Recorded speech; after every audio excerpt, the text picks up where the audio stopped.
is 4:27 p.m. the 8th of January 2026. I just saw they killed two people in Portland. Are they doing this shit on purpose? Is there some kind of fucking thing going on with whatever you want to label it as? Military people, military police fire, authorities, a clique that's within the authorities, the FBI, the CIA, the like people that are part of a unit versus people that are not, or people that are have some shit to say, like a disgruntled veteran falling on the side of civilians, even if they were in the military before or something. People being taken out, people being targeted, people being that it is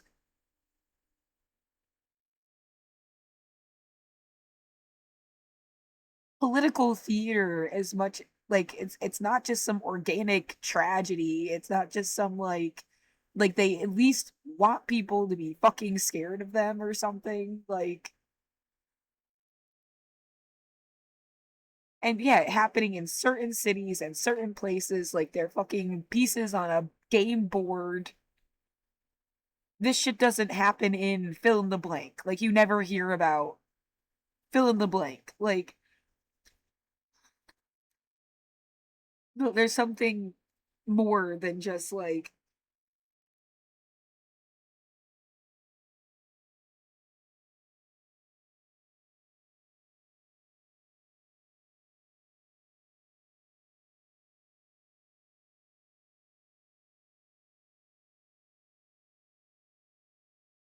what all day to day. It not the smell of trash, not the smell of burning plastic, not the smell of exhaust, not the piss. Like a piss smell.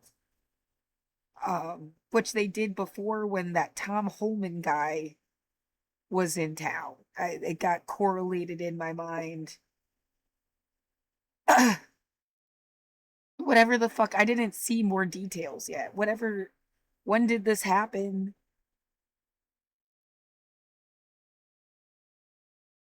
Well, it says like they contacted, yeah, you break the phone, close this, open it again.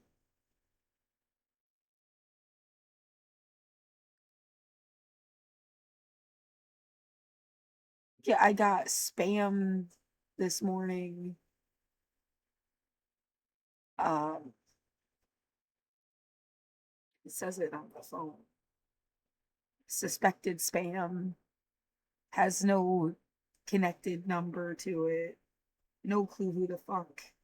Someone fucking that's at 9:19 a.m. Um,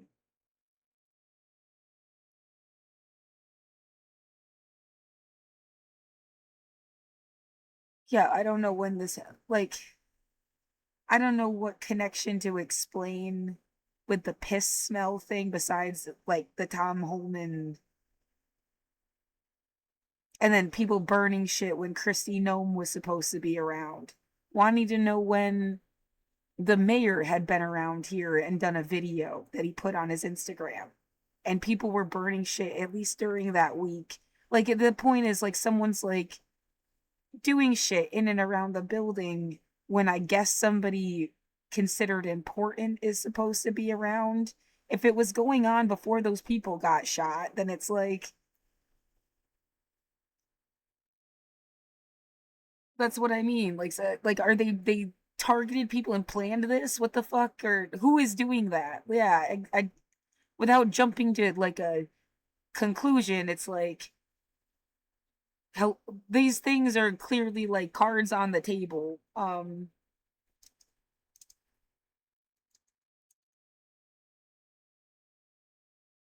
Like August or something was here in August. August 20th.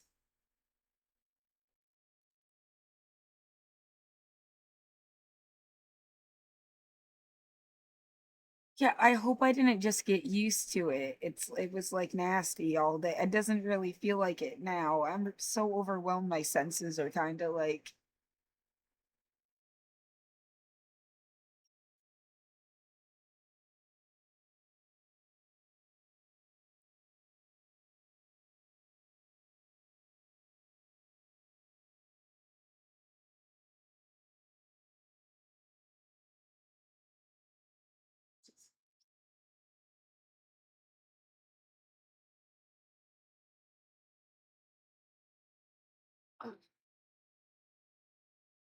uh, what I just said yesterday, like it caught my attention because the woman that died yesterday died on the 34th in Portland. And then you're saying that the next day somebody like two people died in Portland itself. Come on, dude. Like,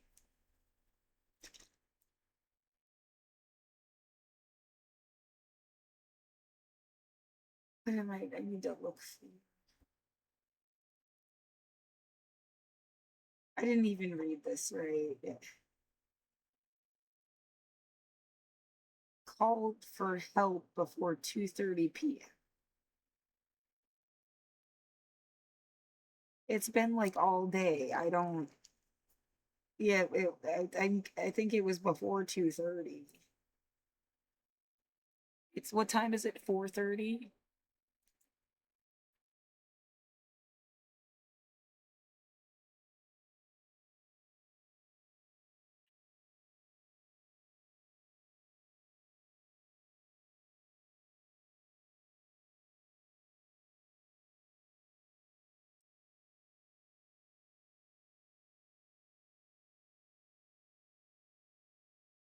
That the underlying message is that there are officials and they will murder people and like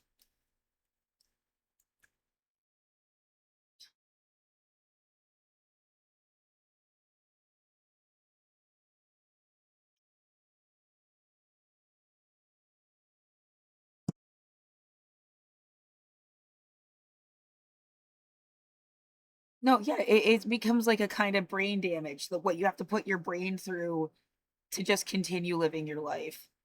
It's traumatizing. It like if you give a shit, I think most people give a shit and then they just like can't do anything about it. They go to a protest, raise aware, yeah, and let everybody know that like the police will kill people and they can't be stopped. Like this is not. There's got to be something else you can do that's also not going to be like you're some kind of threat. Um,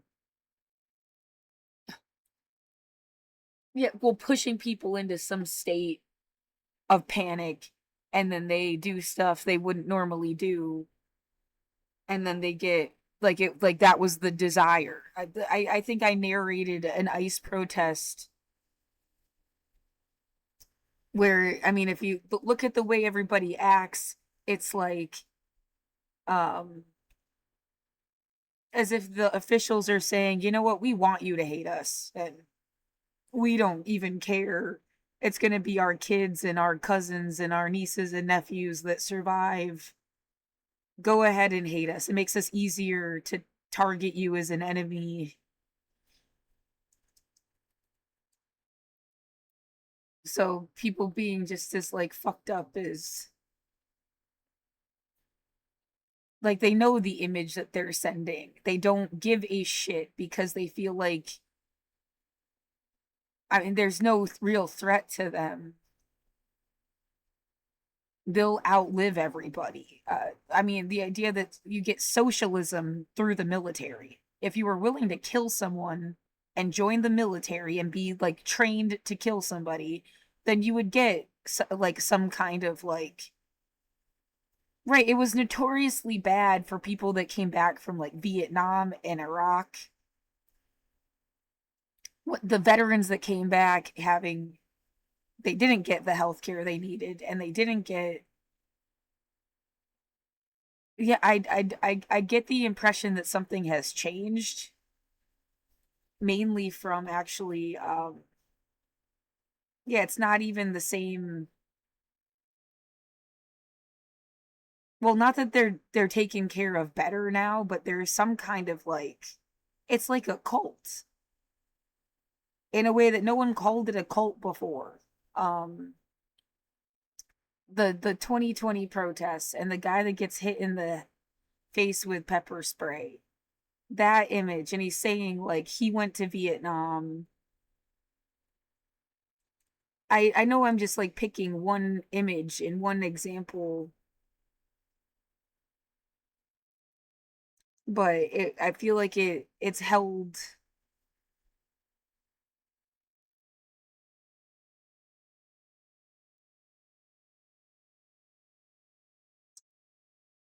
right. You also have the guy that got hit with batons, but this guy has stuck in my mind because he's telling him like we committed atrocities. This was bad. Like he's essentially like representing that veteran that's like anti-war now.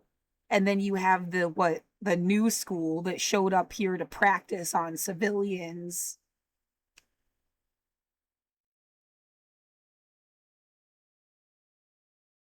And we murdered people. We did it every day.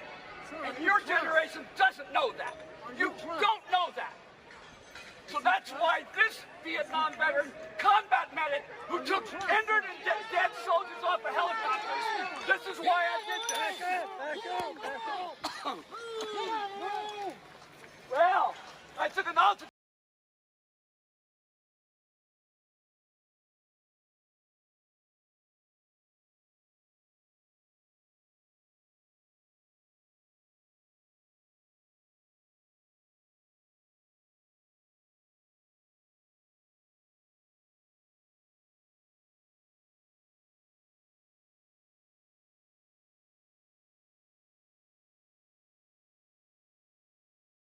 Just no public record. Like they disappeared into oblivion. And then they make these like sick jokes. Oh, they say Portland's a war zone. Let's show them how silly that is. And like no,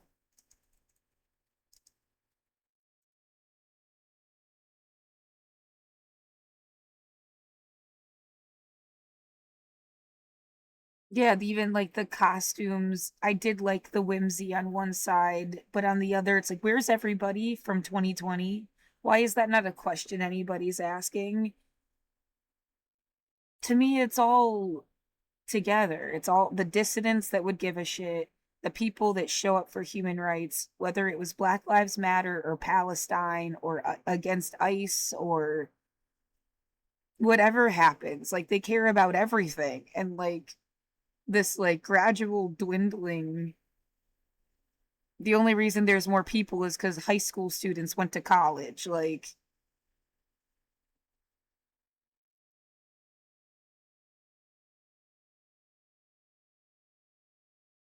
yeah, something being spun out until there's nobody left.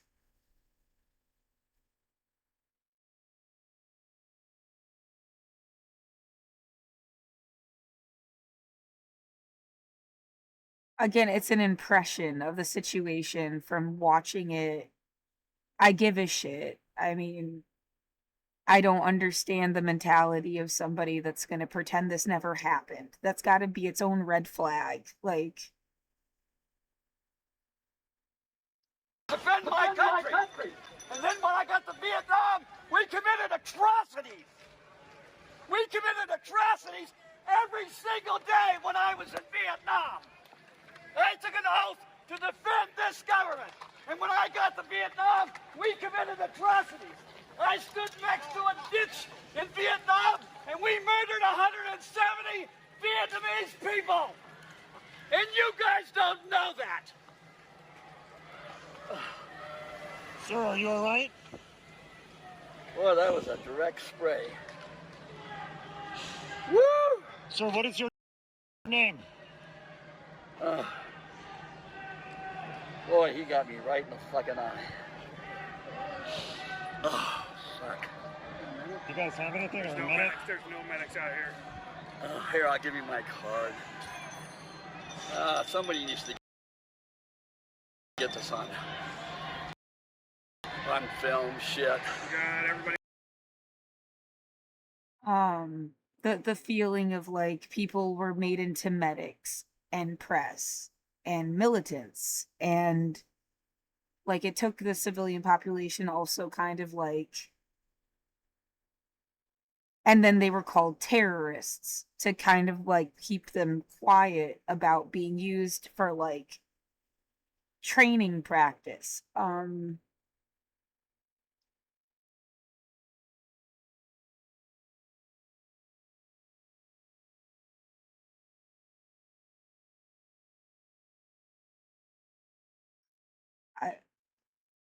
I yeah, Hassan's like talking about it.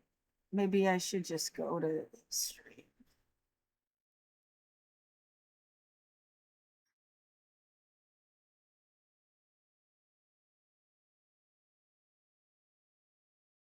But Judaism is an ethno religion and it's matrilineal, as in it passes down through the maternal bloodlines.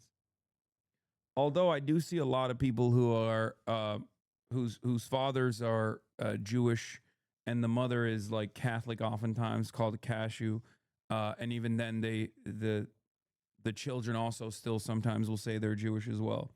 So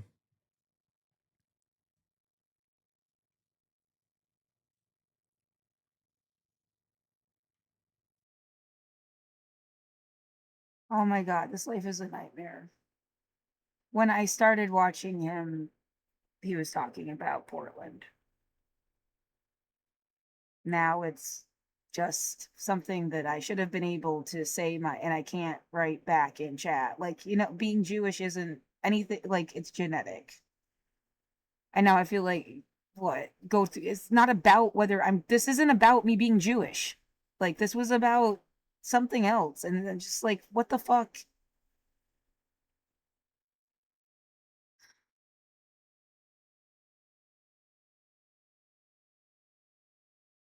I don't know how the fuck he ended up.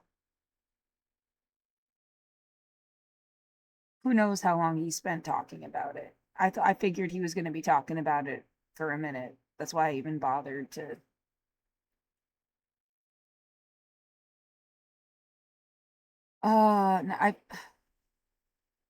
Well, it's like a weird thing to say. Like it is. I took 2 DNA tests, and I talked about this a million times already. And it's like I'm also like a bunch of other things, and it's like weird to have to like represent something I didn't even get to be like really part of. And I'm a humanist anyway, and I mean this was not the point I was trying to make right now. Um yeah, what it genuinely feels almost like as if I just said a lot of things someone didn't want me to say, and now they think it's an insult to call you a Jew. But I'm just like,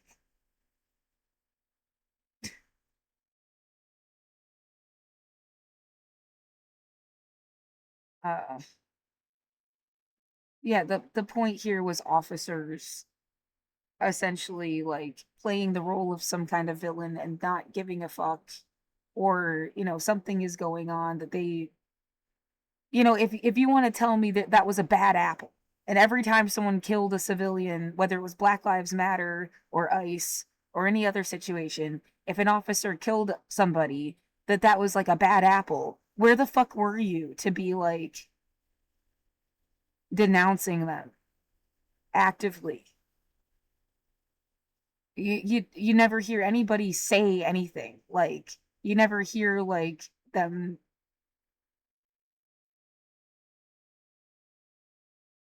That's why it seems like a cult.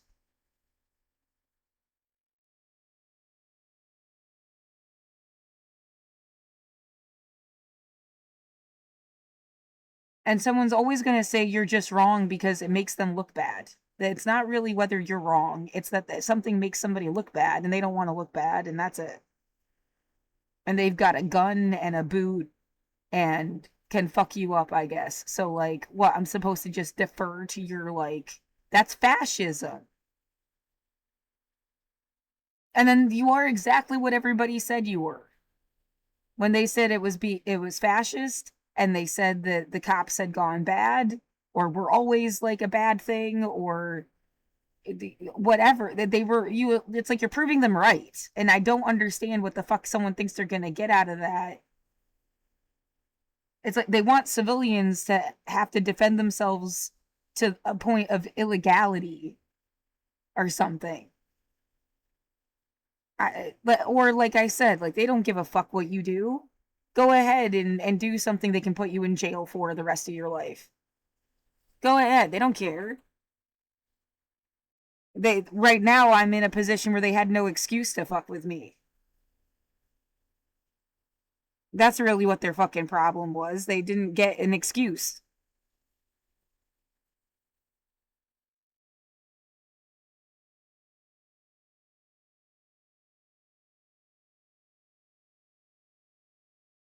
This almost feels like just women's body jokes. I don't know.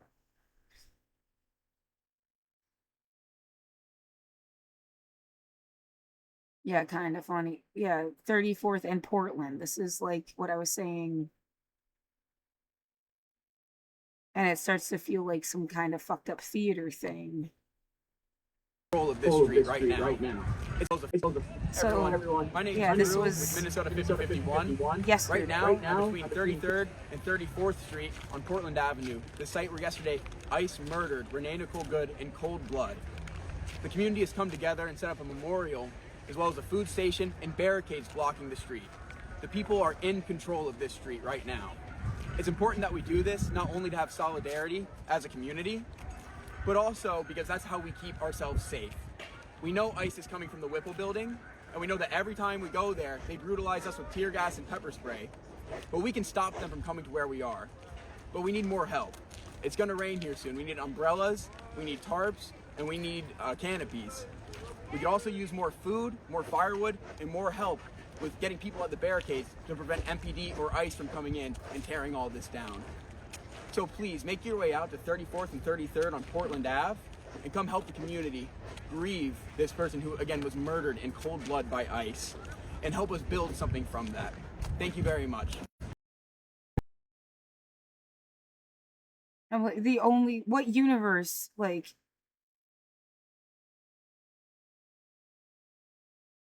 yeah, say it's a coincidence, and like, how many times have there been, it's like somebody thinks shit is a joke. And it's sick and I mean, yeah, what does that mean? Like that they deliberately just killed two people in Portland today? That they deliberately killed those people because, I mean, that was the thought. My genuine instinct first thought was that it had some, like, they killed that person because they were on Portland Ave.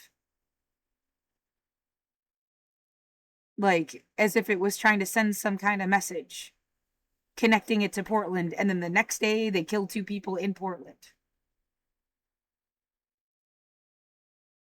Maybe, yeah, it's just another way to make people seem mentally ill by you noticing. How can I notice without becoming mentally ill? Because, like, I mean, without sounding mentally ill. It's just like a communication thing.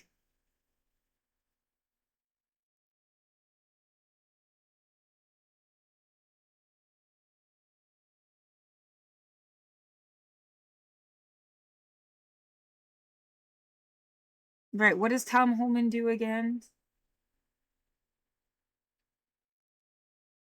Yeah, he's the director of ICE. Exact, and they made the fucking place smell like piss. And then it smelled like piss again today.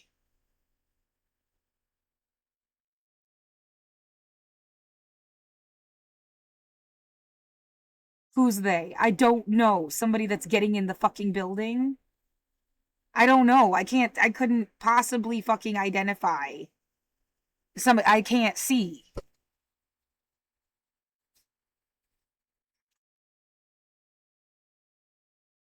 And even if you could see them, what am I gonna say? What color their skin is? That doesn't really fucking mean anything.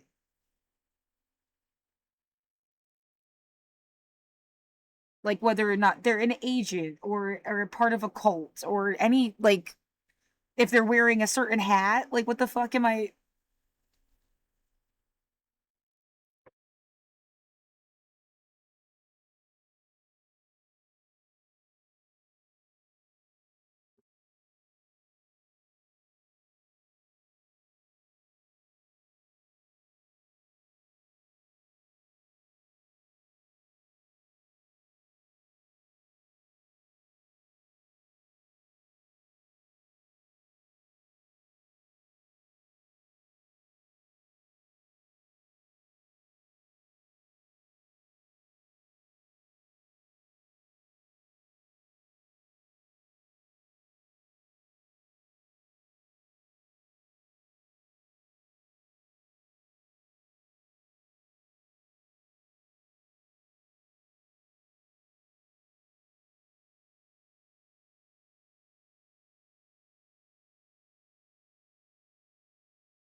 What the fuck is worse than being fucked with by some sick undercover police thing? People pretending to be a sick undercover police thing because they hate the fucking cops so much that like they thought maybe if they could kill people and pretend to be them that they could fucking like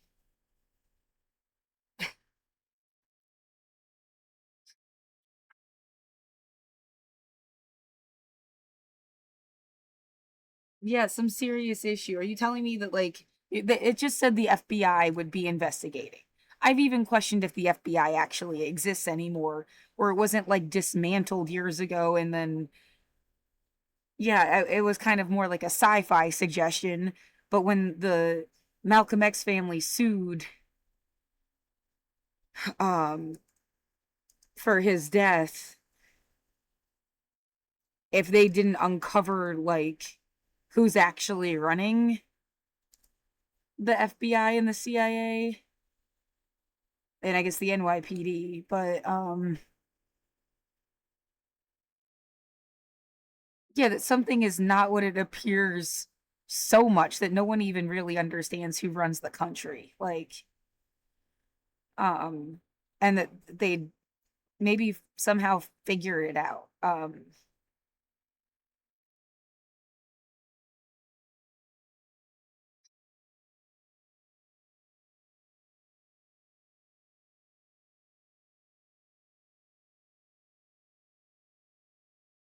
Yeah, I'm trying to like. I guess the thought was like you're telling me the FBI doesn't know who, like, let's say all of the police are, that they have like a roster of every cop in every city in every place. I have no fucking idea.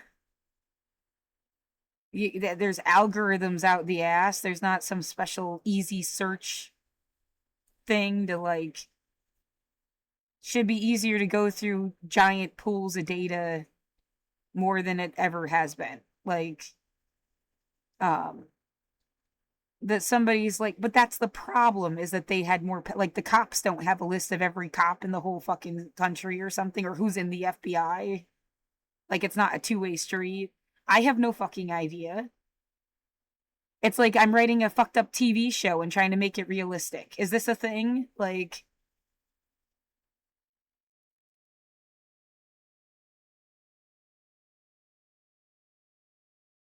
yeah, I was never planning on being a cop. I didn't know any cops. I'm not a cop. I've seen TV shows like everybody else. Like,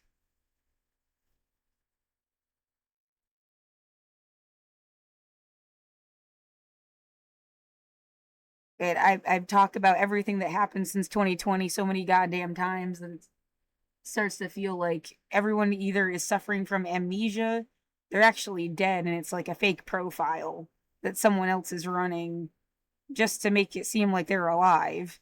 Um, that what other option is there? Like, dead, under duress, dumb, or I guess in denial. There's another D, or they're in on it. Like, they're just in on it. It's a joke, and they're in on it, and you're not, and you're never gonna be. And they even need you to not be in on the joke because that's what makes it fun for them, or some sick shit. Like,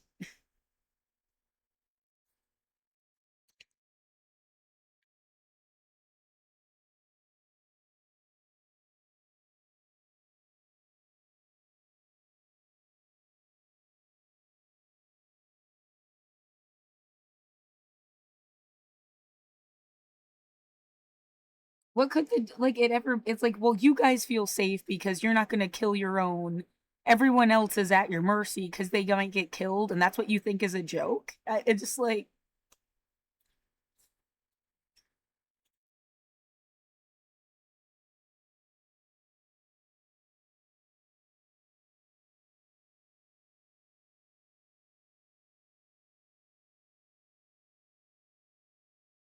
right, the inside group and outside group, and the fascism, things we didn't learn in school. I like literally learned that from Hassan Piker.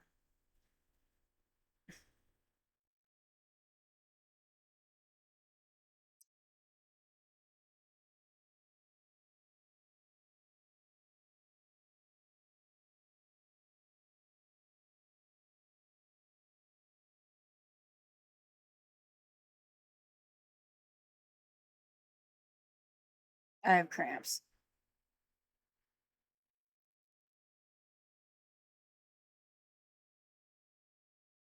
I'm fucking fed jacketing people or whatever. it's just, it's, I have perhaps the most amount of time spent on talking about how like the violence against people is far more consequential than violence against property, all this shit. People yell at me all the time. For years and years they've been like, you're Mr. Riot, you're Mr. Pro Riot, you're Mr. Riots are the language of the unheard.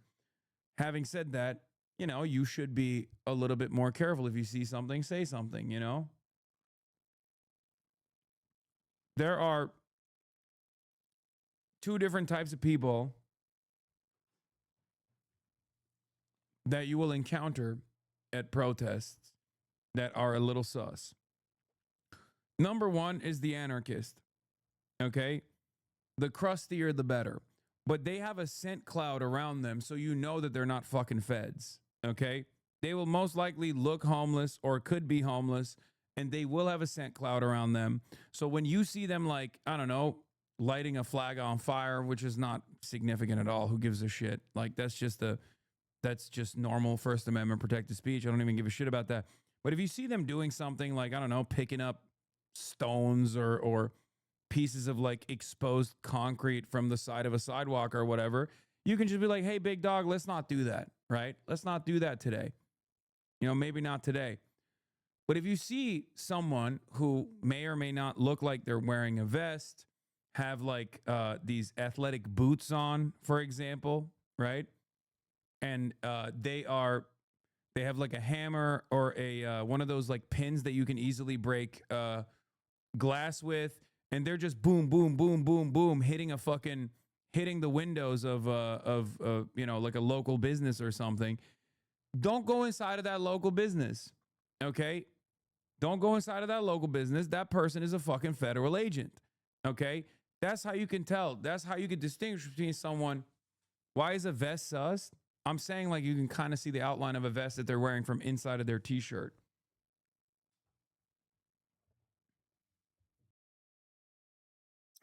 Do I need to, like, so many point? It's like almost unlocking memory shit. Looking out the window, 2020, someone picking up bricks, and I screamed outside, "You're on camera, you idiot!" Like, screamed out my window. They were taking the bricks apart from across the street. And then he follows it up with a story. Like, I was in a subway and someone broke the glass. And all I saw, I don't even know if that was the guy that did it, but I saw a guy with no shirt and no shoes walking away.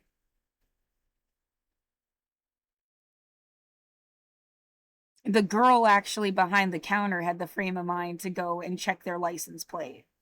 I was like taking pictures of the broken glass.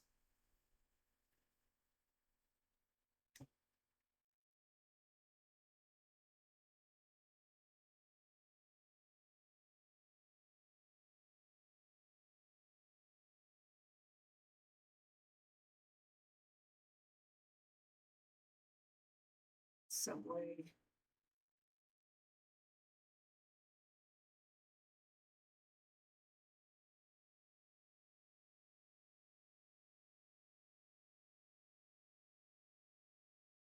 And yeah, they left a knife on the ground. There's a better picture.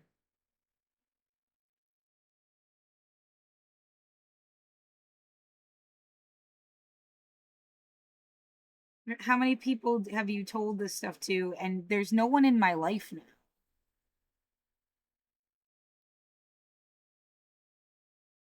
There was also, for just to put it all in one place, fucked up shit happening. Someone drew a swastika outside of my work.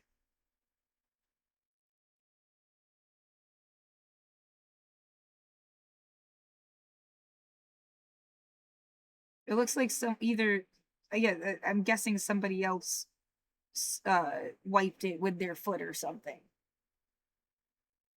This business isn't there anymore.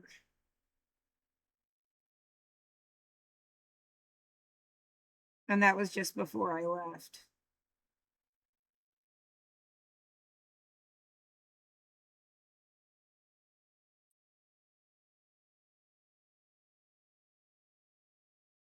Well, if you want to say, okay, there's a number of fucked up things. What is it? Does it mean like a targeted attack? Does it mean you live in a city and there's something here that no one associated with Portland was not part of the 2012 Portland story anyway. 2012 Portland is like Portlandia being whimsical, being potheads, being into music, being like fun shit. 2020 Portland is like wake up call. It definitely hasn't always been fun shit, and there's been fucked up stuff happening that you like did not have a context for. Um and yeah, and it means like the police are scary.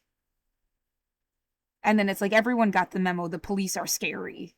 And now they continue to be scary, whether it's you want to differentiate police and ICE and the FBI and like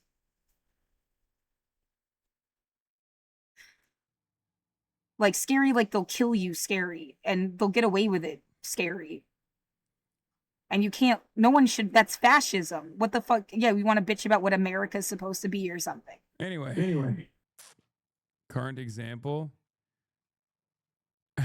Standard issue police sunglasses, outline of bulletproof vest, thin blue line bracelet. That's a Gaza bracelet, you fucking asshole. Identifier for other cops, handcuffs in the back pocket.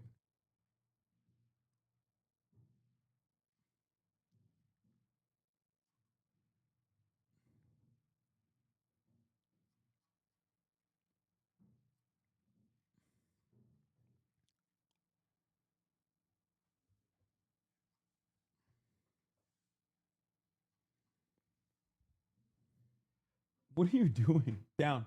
Kaya, down.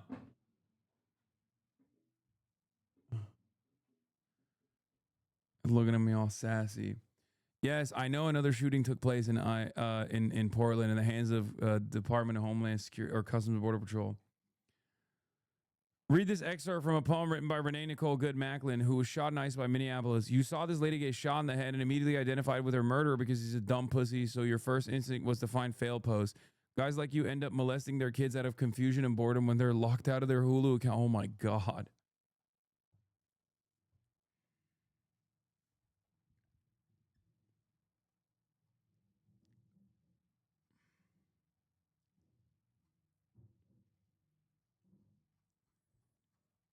That's crazy.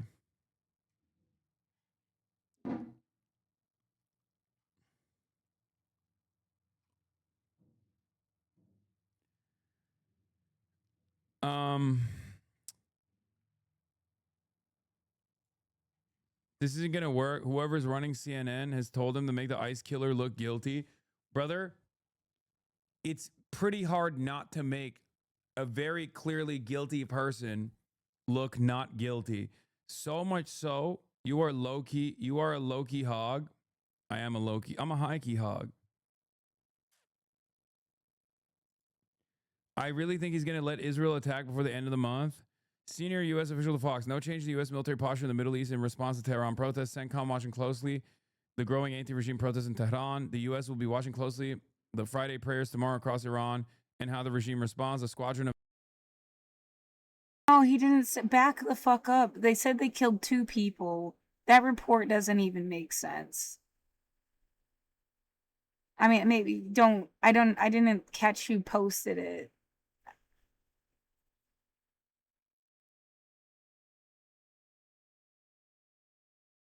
Yeah, it's the pressure has constantly been like, oh, you guys wanted aid to abolition.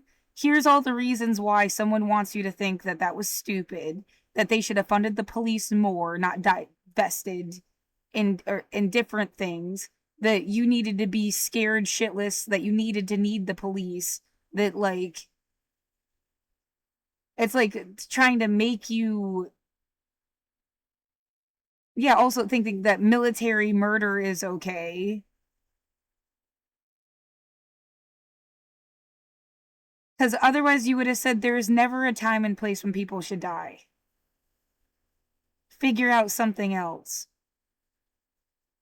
That was like the language from 2020. No one should be getting shot. We should have entirely different tactics. And now it's like, well, they're gonna say that guy killed another guy, and then the other guy's killing him, and maybe you should just stay out of it because they're all just like doing extrajudicial murders without trials that you could never prove or follow, and you should just like let them do it because everybody's killing everybody else or something.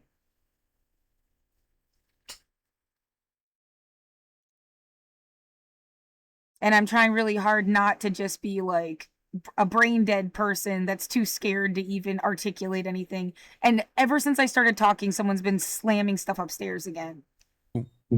Iran, I don't know. I feel like Iran would take a more aggressive posture towards Israel at a time when the American attention is shifted elsewhere, specifically to Venezuela.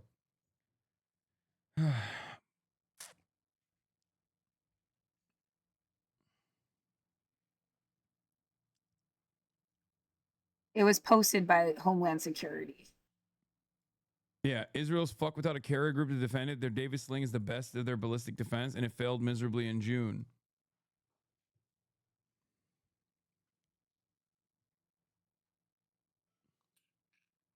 Wouldn't Israel just let the protests play out before doing anything? I mean, who's to say that Israel isn't playing a role in the protests playing out right now?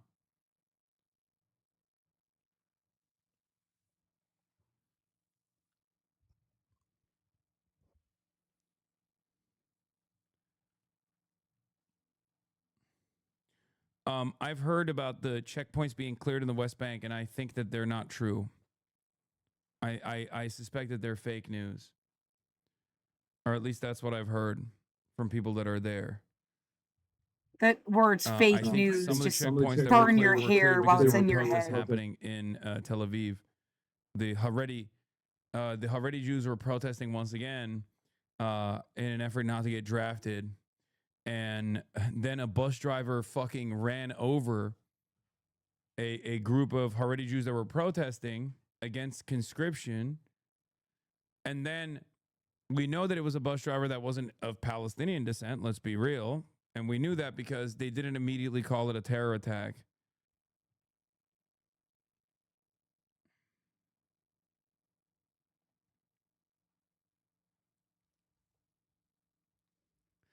Did you see some posts about some ICE agents being IDF, particularly in Chicago? Is this credible? Wait, what? I don't know about that.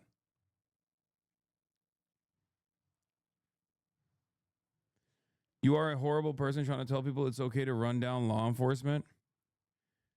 Yeah, definitely. I'm always saying those things, dude. You're right. Famously. That's funny, man. Hey, murder is bad, by the way. Drop the clip of me saying that it's okay right now. Drop the clip of me saying, Asmongold said.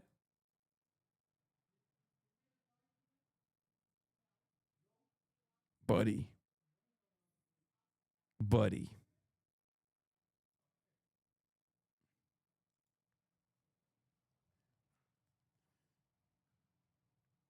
Destiny is such a crybaby. He's such a bitch, dude. Asmon, I bet you could kick his ass. I'm going to report as a potential threat to America with all his crazy talk.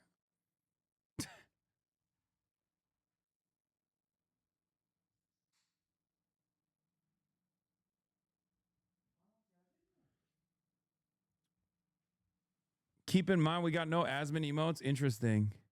I mean, we do have a cockroach emote, to be fair.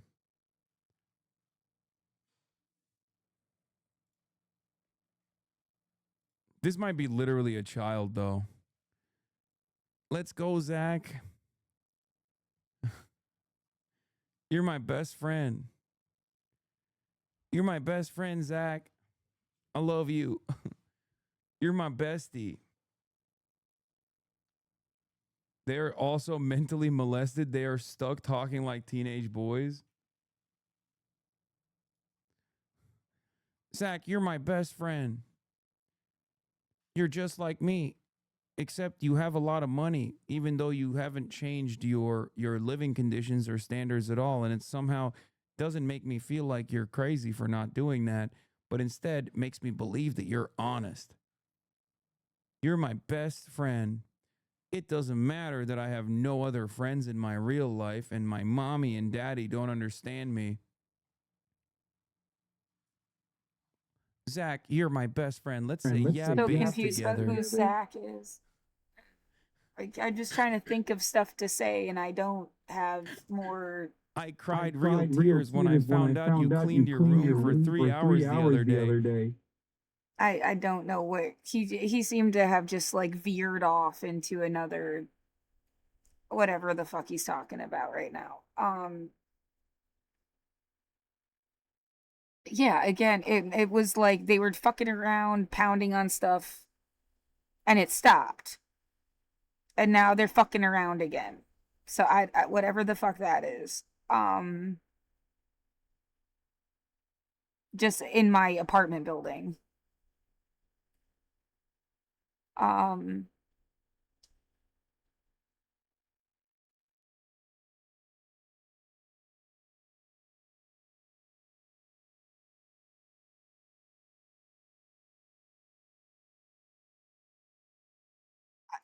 no, I don't understand someone that's gonna be like, murder is fine. Murder is bad. Like I mean, everybody fucking agree. Murder is bad. No one wants to be murdered. No one wants to worry that they're gonna be murdered. No one wants to worry that people they care about are gonna be murdered. I'm not religious. I'm a humanist. It's not like because God said so. It's just wrong. What am I supposed to go into a spiel about how you get one life to live? How you don't get to take that from someone else? All of it just feels like, look, we our answer, somebody else, okay? Their answer is that they want police and prisons and everything to pretty much stay the same, exactly the way it fucking was. And whatever maze they have to send you through that eventually gets to the point that they wanted, they're gonna do that to you.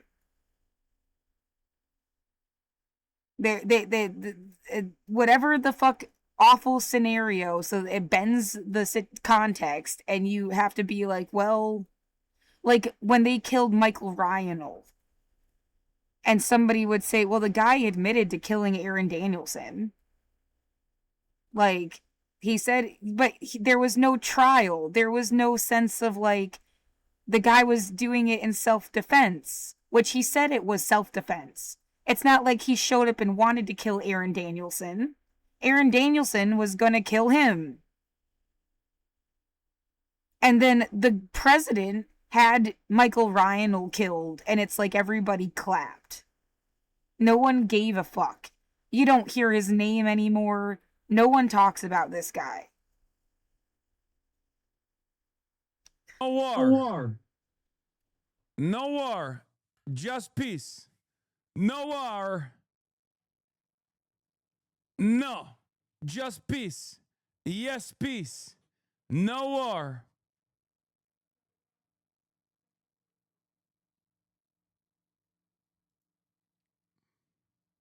As I arrived at church yesterday, I noticed that there was something going on just a block and a half from the church. And so I grabbed my whistles because we're used to doing that. And I went down to see what was going on. And I realized it was an ICE raid. And there were many, many protesters.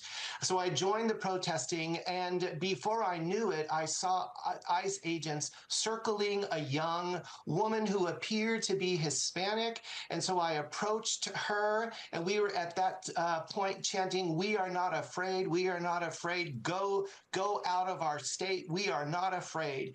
And I said to I have an honest question for you. Why you haven't run away when Chinese police stopped you? Your answer can help beat AG logic about you. The Attorney General is I don't understand why you keep saying like the Attorney General's logic about me. I don't think the Attorney General knows who I am. Okay, I don't think Pam. The thought of like, yeah, and you can't, someone's saying like, are you stupid, Laura? What do you mean like you need trials and stuff? If you can't trust the judge and you can't trust the system itself, it's like worthless anyway, and just trap somebody for years in that murder machine thing that I was talking about, where like It looks like a clock, but it's not. It's some sophisticated system to grind you to death. And then that's not justice either, but yeah, right, it's all ideals. In an ideal world where like everyone is the best judge of character and they cared about everybody without bias and nothing was stupid or unintuitive or like as if they're a robot and the robot says no, so then I guess you're gonna get evicted because the robot says so. Like, I guess you're gonna die and be executed because the robot said so. Um,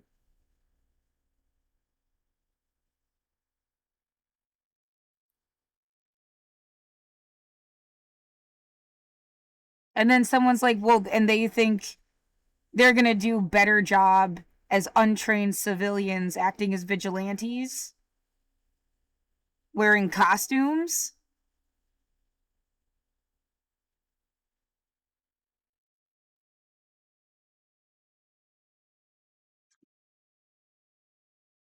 Than the supposed network of vetted people. Yeah, vetted by who? Yeah, I do see the point there. But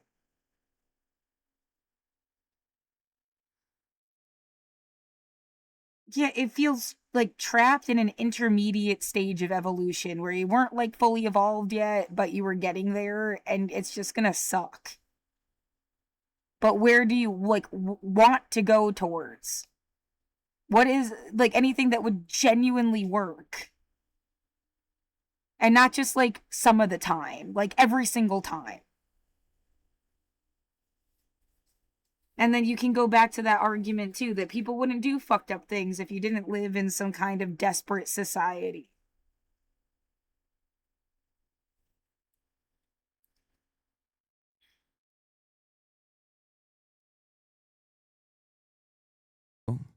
I don't think I've ever had a debate with the attorney general, but I would debate Pam Bondi if push came to shove. I would do it. I would dunk on her, but then she'd probably throw me in jail.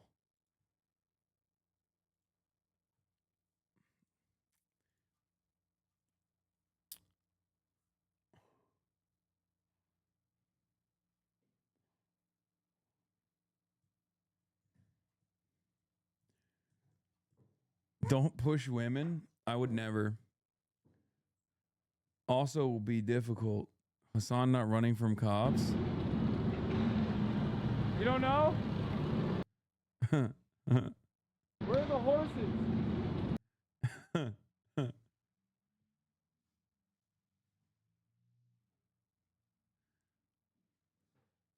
I like that the chatters are like, I think he means Asmongold with AG. Yeah, no shit, chat. I'm fucking memeing. Okay. You don't know? They didn't know. They didn't know where the horsies were. Portland, Portland, Portland, Portland. I know, chatters. I know. My brother in Christ, debates are stupid, especially with someone like you that has to yell and be loud to prove a point, which just further shows overall ignorance and lack of intelligence. So now you're doing racist by mocking accents. You're racist by mocking accents. Everything you say and do is beyond contradicting. Your points are flawed. Your views are ignorant with no substance. You just follow a certain side because you're scared to be yourself. It's easy to look through a screen and see the personal issues with you. Not sure how old you are, brother, but therapy may do you some good, G. How none of that hits at all. Just like the shit slid off the wall. Why did you even bother writing or saying it? Probably just suck lead, okay? I'm being so sincere. The day that I get a random fucking Twitch chatters assessment, like armchair psychology, impact me, is the day I kill myself, okay? And no, I do have a PhD in racism. Do you understand? But it is, Asmongold fans will come in here and be like, oh no, you are making fun of accent. This is racism. I think what he means, he has enough friends in enough places. He hasn't got the time or the need to give a shit about somebody who doesn't know him. And, he makes jokes. And his friends would think his jokes are funny, so he doesn't have to care what you think. I guess that's where he's coming from. And that is also like, I feel like I have enough people I've known and respected in enough places, if you don't want to call us friends. If you want to just say they were people I was aware of, that I knew, that I was friendly with. And it just didn't make those jokes. But it's like two sides of the same concept. Like, I don't have to care about somebody coming up and saying some shit to me. They don't know me.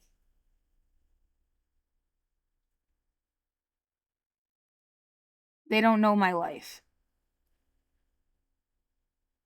Oh, I guess it gives you a feeling of confidence. Like, I know I'm not fucked up.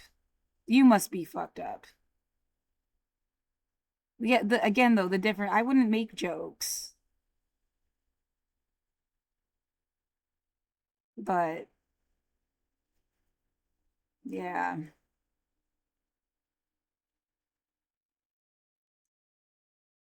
I've seen it with other people in different ways. They marry somebody, those people, their partner makes jokes. Now they feel like they can make jokes because their partner makes jokes. And it's not like their partner corrects them.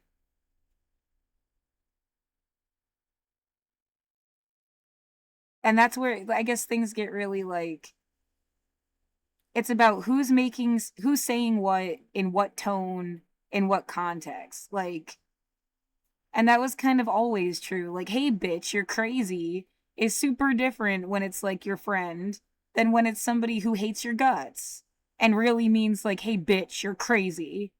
Instead of like, hey, bitch, you're crazy. That's a really like easy fucking example.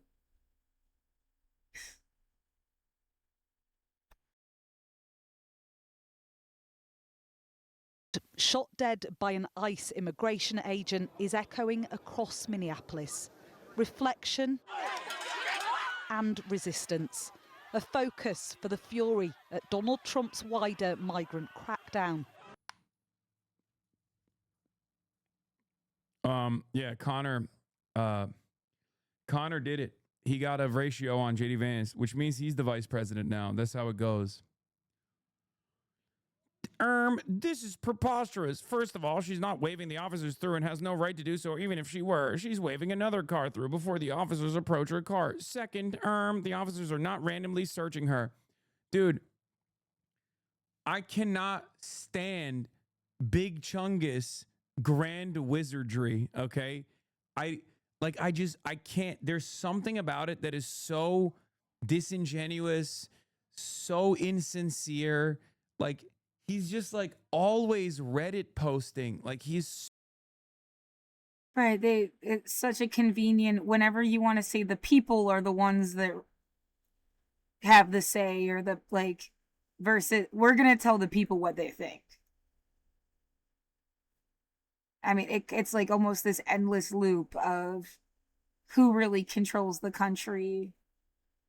I mean, do you feel like you're being worked to exhaustion and don't even have time to think of this stuff?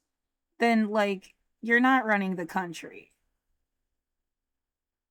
Do you feel like you're under the threat of being killed every day? You're not running the country. Not the way someone who feels very fucking protected, even if they felt threatened, they've got like a militia to stop people. Like, they're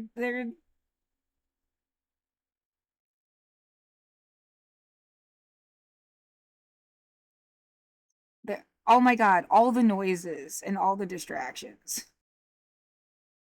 randomly searching her. You're like justifying the murder of a fucking American citizen, man. Like, why? Why are you doing this like fucking cringe ass shit? I hate it. I hate it. Checks notes. Last time I checked, checks notes. It's perfectly valid to fucking murder an American citizen if a cop is having a bad day. What do you have to say to that? Lesai. Yeah. Thank you, good sir, ass posts every fucking time. Fourth, the officer didn't discharge his weapon to prevent her from fleeing. When he discharged his weapon, she had pointed the vehicle at him and pressed the gas. Anyway, Connery's past responses: sorry, but you were the only baby ever worth choosing crack over. Every time your mom neglected you was justified. Sorry. Amy Adams sucked in that movie too. Sorry. Nothing you touch ever goes right. You should try some of Elon's medicine sometime. Sorry.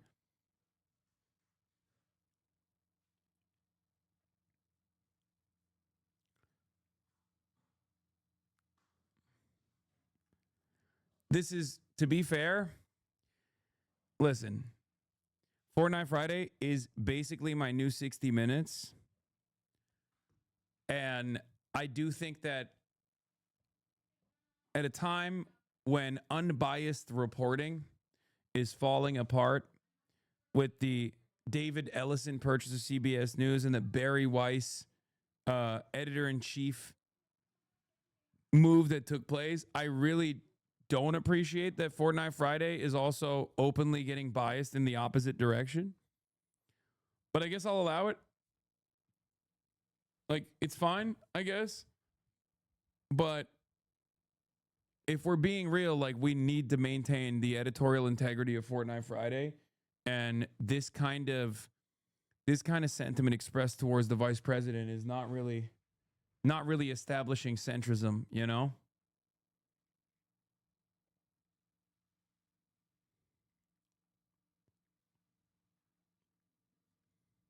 Making liberals suck Nazi dick. What are they just going to cop made an error and move on? What are they trying to achieve? The moment that they give in, the moment that they take their foot off the throttle is over, I think.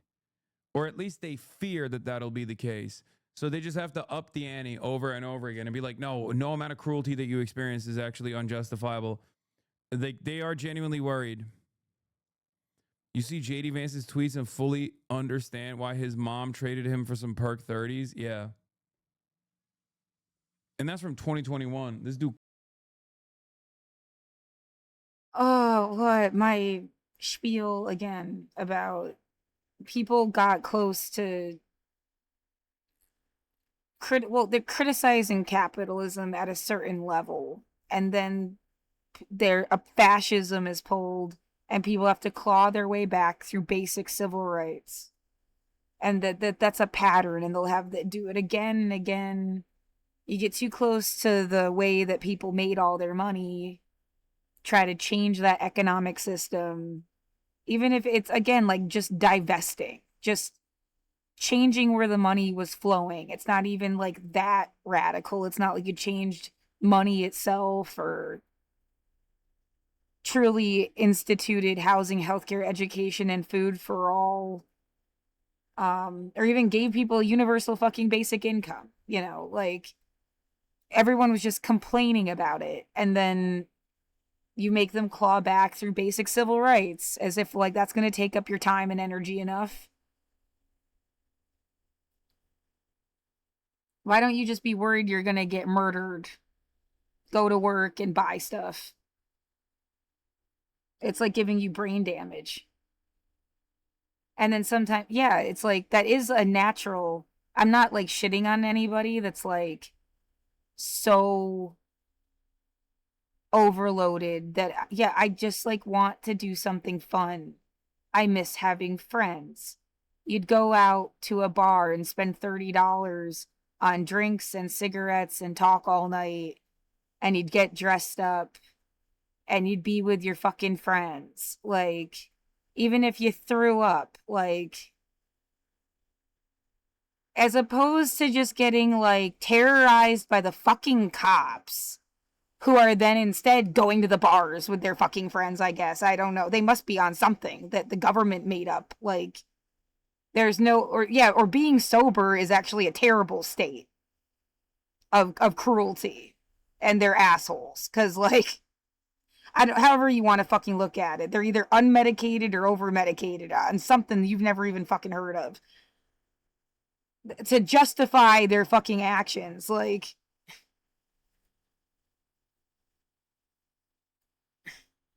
something's going on that no one's willing to admit.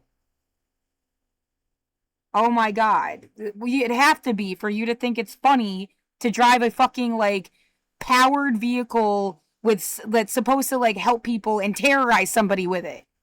Like, let's make her scared of the fire department. That's really funny. That's so fucking hilarious. That's psycho. So yeah, what are you either on or not on? Like what they just literally just did outside my building.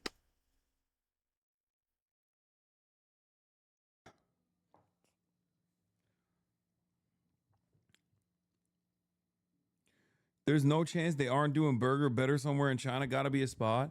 Okay, we're being fucking crazy. Like, I don't want to believe that. I do kind of hope Trump invades Greenland during the World Cup just to test the true depths of cuckoldry of the Europeans. They'll sit there and they'll eat it, dude. What do you mean? They'll take it.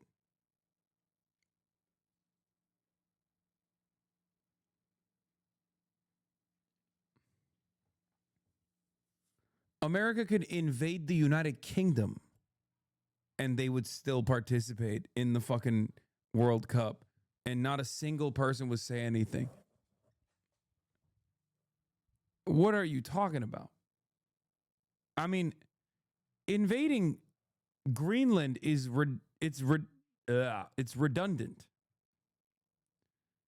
It's already a NATO nation.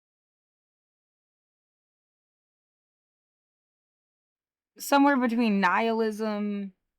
This is a guess based on what limited information I have. Somewhere between nihilism, fascism, and capitalism. Whatever the fuck you want to call it. You might as well just erase the goddamn country lines. That's a sick joke. Nihilism, fascism, and capitalism at its and capitalism at its worst. That's who's running your fucking life. That it can change its face and its name and pretend it's from somewhere else. Oh my God, stop with the goddamn nationalism shit.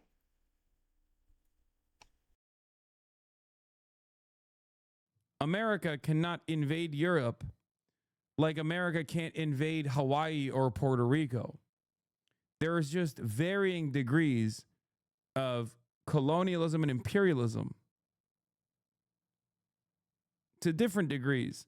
There is a level of autonomy that America allows Europe to have so that European nations feel like they have some kind of sovereignty, but it's not, you know.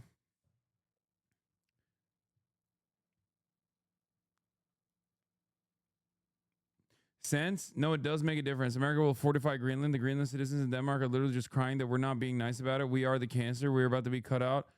We are to be cut out or the world ends. I mean, I think whether we are cut out or not, the world probably still ends. But having said that, we're already there is what I mean. 10 billion years from now. Check my logs of import. Fun reacts time? No.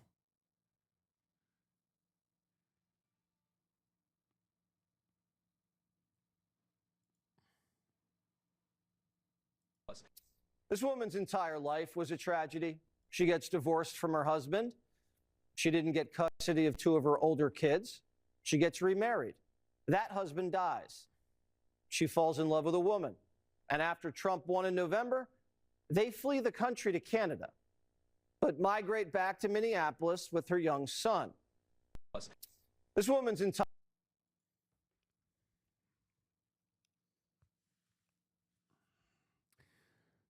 They're doing it.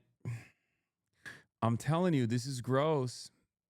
This is gross. This is too gross. I'm telling you. They are operating on a totally different plane of existence and very much misreading the situation. They think this level of evil will go unpunished. It will not go unnoticed. It will not go unpunished. They are wrong. I'm not just wish casting here. I'm forecasting. Okay? It's too much. It's far too much.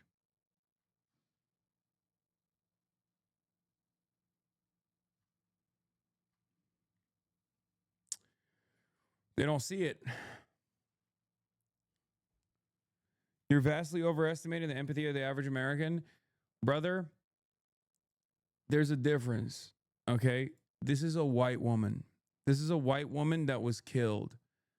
I believe that the average American that hears this fucking douchebag speaking about a white woman like this, a kind white woman like this, if you think that the average American watches this broadcast and thinks to themselves, yeah, based, you're out of your mind. You've probably watched too many Asmongold clips. Okay? Talking about this way, like even with Charlie Kirk, there was a fucking grieving period, right? Where Republicans were going crazy over people talking shit. And there was no equivalence to talking about Charlie Kirk in the way that they're talking about this random white woman. Charlie Kirk was a famous podcaster with a lot of output, okay? With a lot of polarizing opinions, a lot of right-wing opinions. He was out there constantly fucking chirping. So there was, of course, understandably, a lot of people who, didn't like Charlie Kirk, and there were a lot of people who did like Charlie Kirk. But at the end of the day, people didn't identify themselves as Charlie Kirk, okay? Even someone like myself who knew Charlie Kirk, who debated Charlie Kirk, who opposed him, who is doing basically a similar thing to Charlie Kirk, like I'm one of the very few people who can say like, oh, I can identify her name was with Charlie Renee Kirk to a certain Nicole degree. Good. Okay. Say her name. She was a whole ass white woman that was just, if what her mother said is true about today's events, she was just driving down the road when she saw that ICE was harassing one of her neighbors. She stopped to observe, which she's legally allowed to, and they took her life because they know that they could get away with it. Renee Nicole Good. Say that white woman's name out loud. And yes, it's important that she's a white woman. It's important because they can't spin it and say that she's smoking weed or had fentanyl. You understand? They're gonna have to just straight up fucking say ICE can execute people. We are not mad enough. We are not fucking mad enough. I'm gonna make this a short video because I don't want to monetize this. Her name was Renee Nicole Good. Do not see that person as like an op that you will disparage. Americans don't like.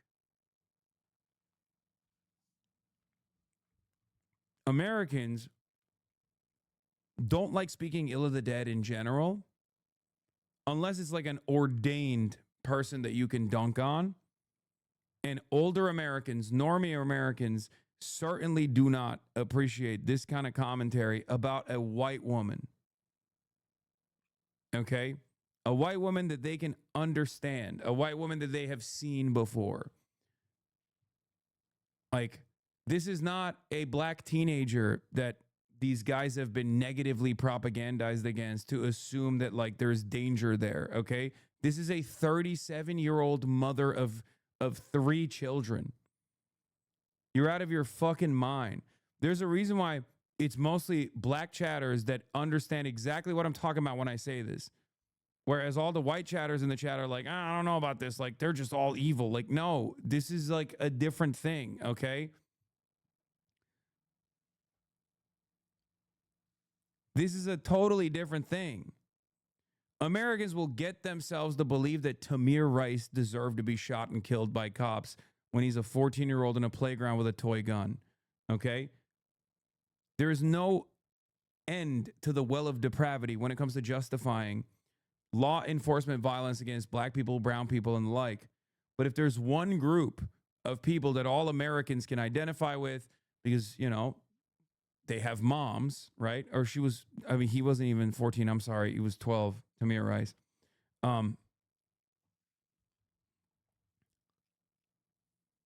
In a playground, yes. But if there's one group of people that, like most Americans, no matter who they are, no matter how much they fucking, might oppose the politics of, is going to be a 37-year-old white lady with children. Okay?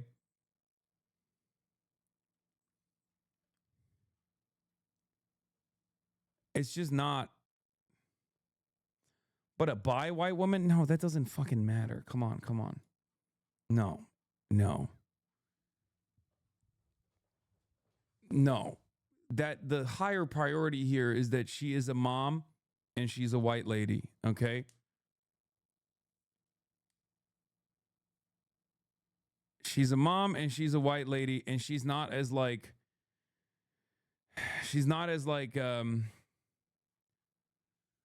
how do I describe this without coming across as rude? She doesn't have a septum piercing and blue hair. You know what I mean? Even if that was the case, like then you could maybe associate her aesthetically with like a movement or whatever. But she's just like a normie mom. Yeah, she's not alt. She's a educated suburban white woman. And yeah, she is a normal millennial Midwestern mom. And it's incredible the way that they're fucking talking about her. I cannot believe it. I think this will blow up in their faces.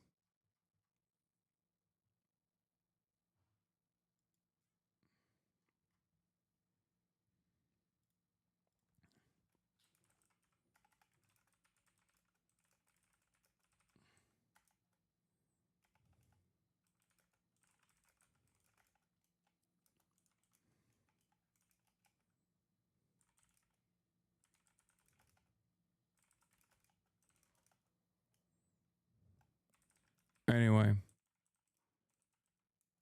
I don't think this is the play.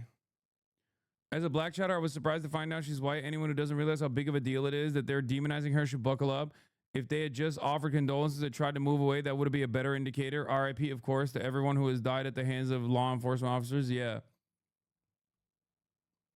I genuinely think that they're misreading the room, though. Like, maybe I'm coping. Maybe Americans are ready for it. But I think this will come across as, like, very distasteful for... Kaya, what are you biting?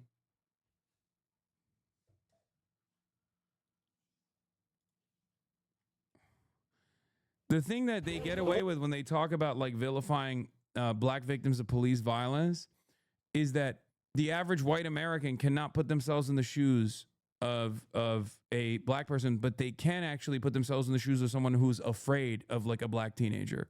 Okay? No one is afraid of a white lady in a Honda Pilot. Like, white lady in a Honda Pilot for like the majority of Americans is seen as just like the soccer mom that they see at the school meet, okay? I'm just explaining how white supremacy works, guys. I don't know if you're having a hard time comprehending here, but this is just like Americans, by and large, white Americans especially, are taught to be fearful of black people. This is how white supremacist racism works, anti-blackness works, right? And then it's like, oh my God, if they had just grown up the way I did, prompted to talk about the way that I grew up and how stupid that fucking sounds. Like, people are people. People are individuals. They have backgrounds and demographics, and they're individuals.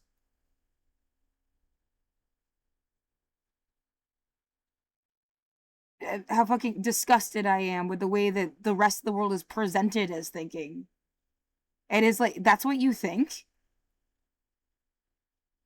Not like some 1950s bullshit. Like, that's what you think now? How? Who taught you fucking anything in this world? You went to a school that only had kids exactly the same as you. Something like, and like the ecosystem is fucked.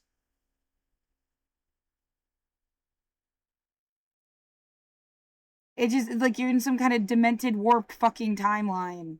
Yeah, all those people that showed up for Black Lives Matter, you think, understood exactly what the fuck I'm saying. So if no one understands what I'm saying anymore, it's like, where the fuck did all the protesters go?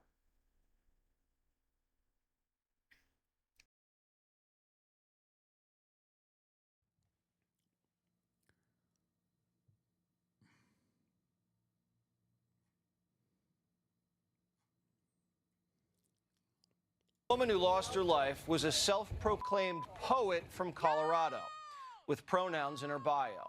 A 37-year-old white woman named Renee Good. The Daily Mail says she leaves behind a lesbian partner and a child from a previous marriage. She was a disruptor, though she considered herself a legal observer, but there's no evidence she had a law degree. The woman who lost her life.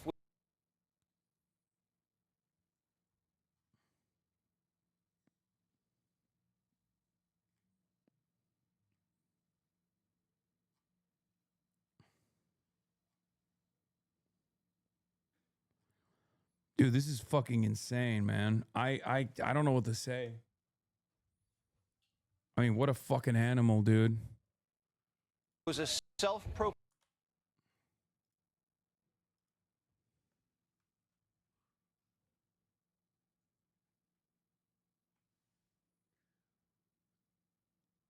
Are Fox viewers so brain broken the pronouns of lesbian white would actually get them triggered?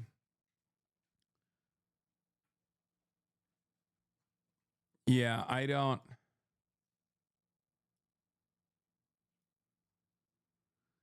The UK has bombed the US twice with a nuclear bomb. In war games, your defense didn't detect it. Your military is not all that. Thank you, Edward 1878.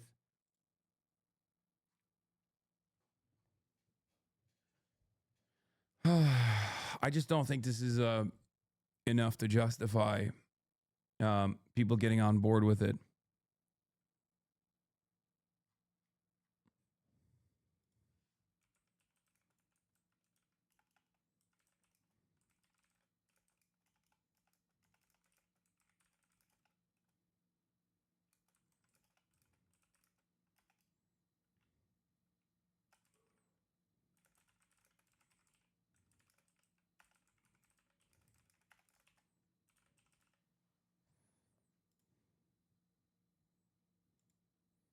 I went with the old but gold.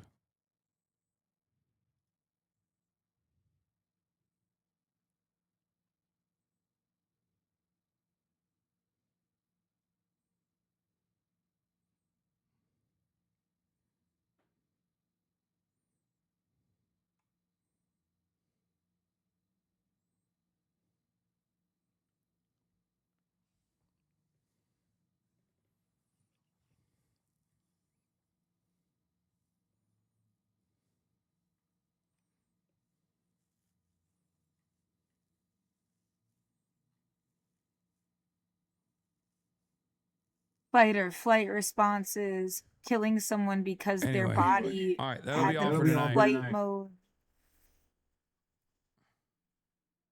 You could have just let them drive away. I'm tired. 7 hours.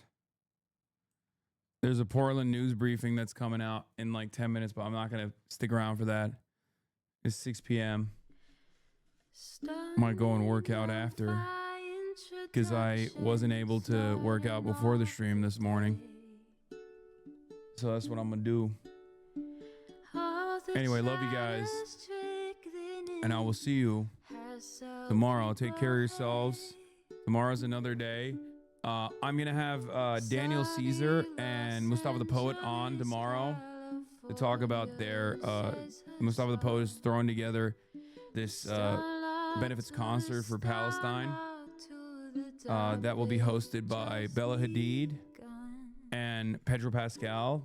They'll have numerous superstars, star-studded cast, celebrities galore. Okay. And very excited for that. Love you all, and I'll see you tomorrow. Free Palestine.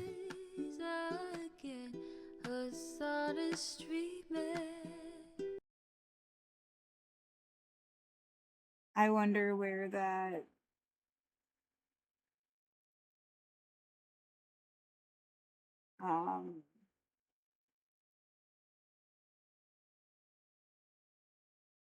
what's it called? News briefing is gonna come from.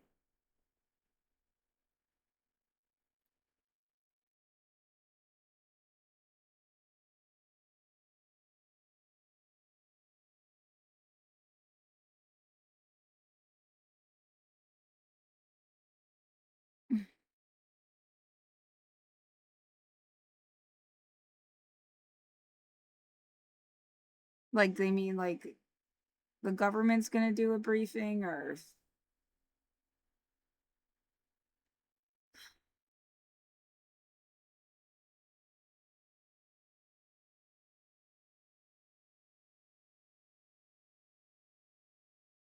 someone is making sounds.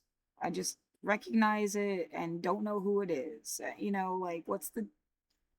They just, like, someone made a fire truck sound 10 minutes ago. You sure it's not the same person? I have no way of fucking knowing. It's what that's supposed to be like the joke. Stomp on my head in my apartment, drive around in circles around the block. I could never figure out who the fuck it is. That's supposed to be funny or something? Like,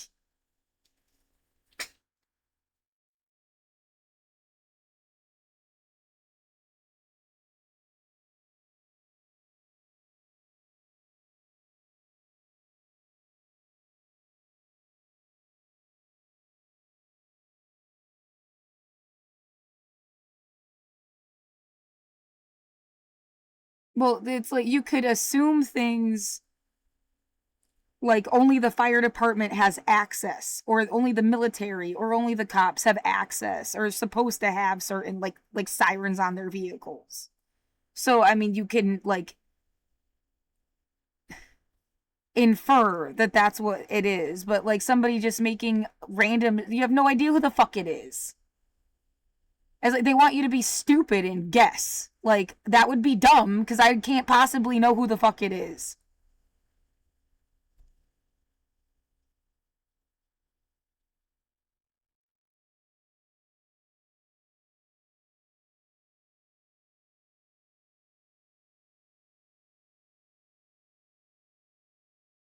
Right. Again, it's like, what, you're trying to just get me to think that you need a fucking police system or something. It's like they held you in place and then hurt you to try to make you need somebody to call for help. Because I sure as fuck didn't need to call somebody before.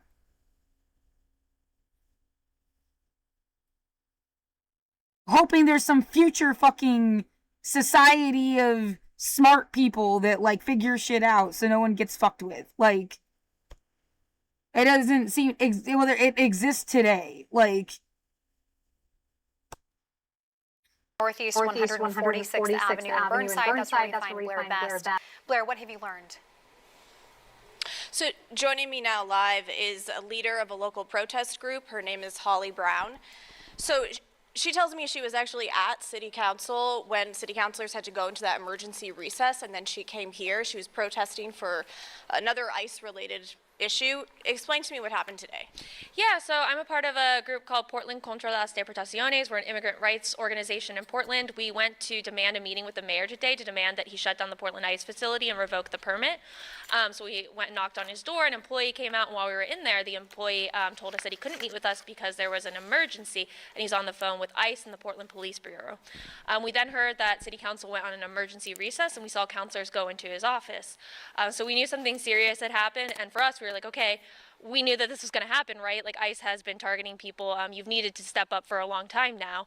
But yeah, essentially then we saw a screenshot of a police scanner saying that someone had been shot by ICE. And so what did you make of all of that as it was unfolding? I mean, multiple of us cried. We were really upset. Obviously, yesterday, someone was murdered by police. Sorry, not by police. Someone was murdered by ICE in Minneapolis. So it's a part of a pattern of escalation by ICE. I think people are feeling very fearful, very angry, very upset. And so what are you doing out here today? What's sort of your message? Yeah, our message is that we want ICE out of Portland. This happened here in Portland. Someone was shot in Portland by ICE. The city has many different avenues that it could take to tamp down on ICE and to curb its behavior here, like shutting down the Portland ICE facility. So that's what we're calling on them to do. But in general, we also just want ICE to be held accountable. And we want ICE out of Portland, and we also want people to feel empowered. They're trying to scare us right now, but we have the power to fight back, and I'm really hoping that people can come together in the upcoming days to protest and stand against this. Okay, thank you.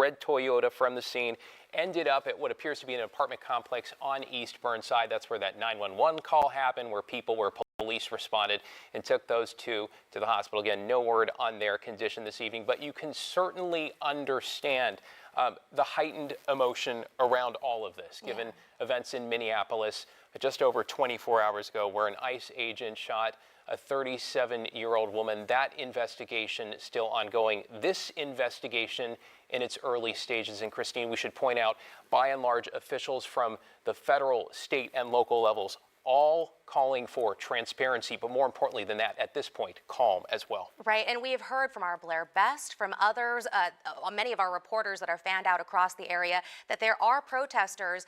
When we spoke to our reporters in the field, many of those protesters were calm, albeit boisterous at one point, you know, angry, which you can understand, especially coming on the heels of what happened in Minneapolis.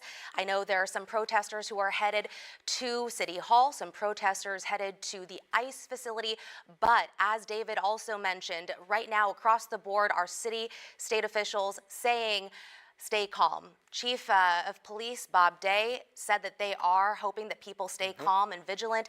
Same with our Mayor Keith Wilson, echoing that same message. What we don't have at this point is, I should say, the condition of the two people who were shot. We don't have any context on what federal agents were doing at this medical center, other than to say from NBC News that this was a dubbed Operation Oregon, part of a bigger operation, and this was a targeted vehicle spot. Again, they are saying Homeland Security of suspected Venezuelan gang members is there, and that the shooting was defensive. But we have not heard any witness accounts. We have not seen any surveillance video, so, you know, in the ilk of what we've saw in Minnesota 24 hours ago. So right now, there are a lot of questions. There are a lot of heightened emotions. To mention a little bit about what you said here with the mayor and these calls for calm, there are calls for calm, but there are also demands. I want to read a little bit about Mayor Keith Wilson saying. He said, "I call on ICE to end all operations in Portland until a full investigation can be completed.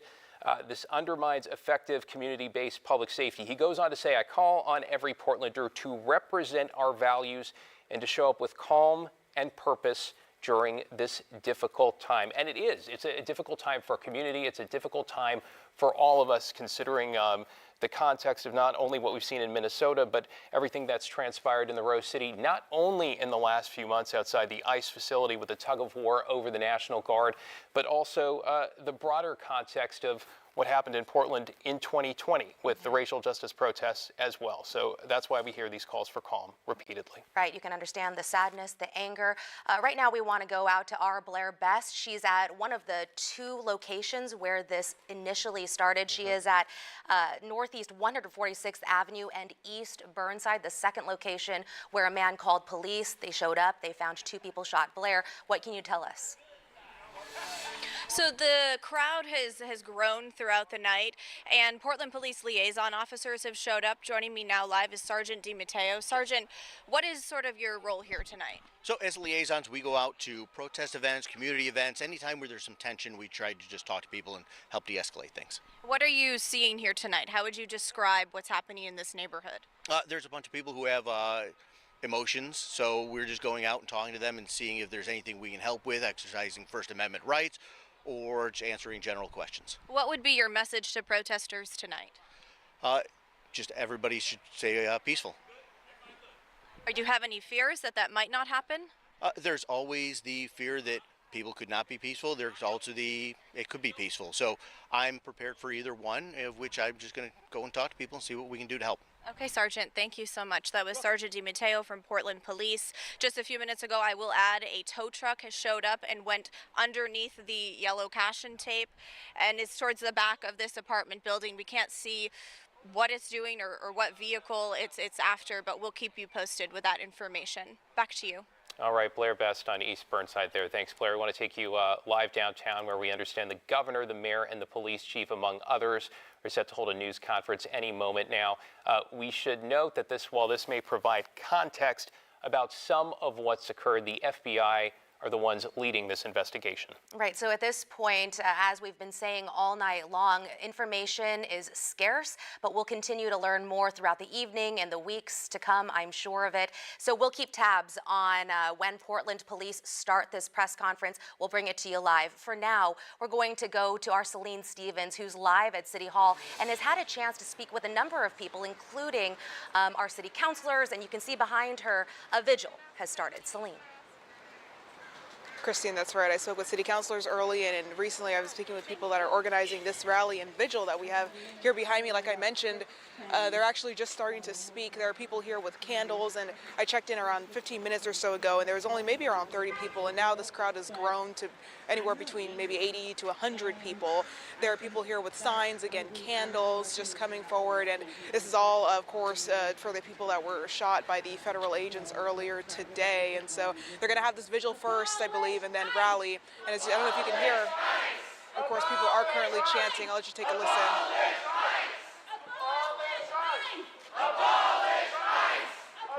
So clearly people are chanting to abolish ICE right now, and protesters were here earlier in the day at City Hall. They're here right now, and people are clearly feeling very passionate at the moment.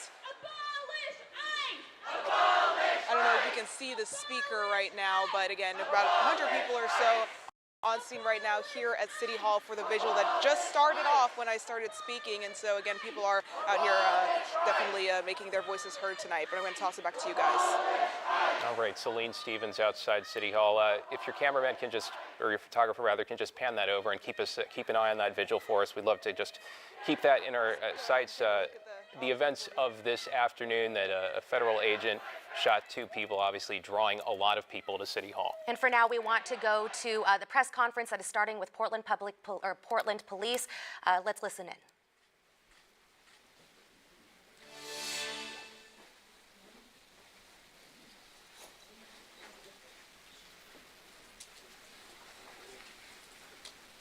Well, obviously trying to get organized there. You can see Police Chief Bob Day, the Council President Alana Pertle-Guinea there, some members from the County Commission as well. I'm looking for the mayor. I think he must be there. Multnomah County Sheriff Nicole Morrissey O'Donnell, some other members of City Council, Candace Avalos, and Governor Tina Kotek here walking up They're to the podium. supposed to be voting for a unified front by city, That's just county, funny how that and worked out. state Anyway. officials here. What we're not seeing is federal officials, the FBI leading this investigation. Let's listen in to police spokesperson Mike Bannister. Thank you for joining us on such short notice. We're here to address the shooting incident involving federal agents in southeast Portland earlier this afternoon. We have a number of speakers, including Mayor Keith Wilson, Governor Tina Kotek, and many others who I will let introduce themselves as they come to the podium. We'll begin with Chief Bob Day, who will share some details about the shooting and then some of those remarks of his, and we'll go on from there. Thank you. Thanks, Mike. I'm going to share just a few details. As you're aware, it's still a very active investigation, so information is limited and won't be speaking to a lot of specifics. But what I can say is that approximately 2:18 this afternoon, Portland police officers responded to the 10,000 block of Southeast Main Street on the report of a shooting. So they came in via a 911 call. Officers confirmed that federal agents had been involved in a shooting. Portland police were not involved in that incident.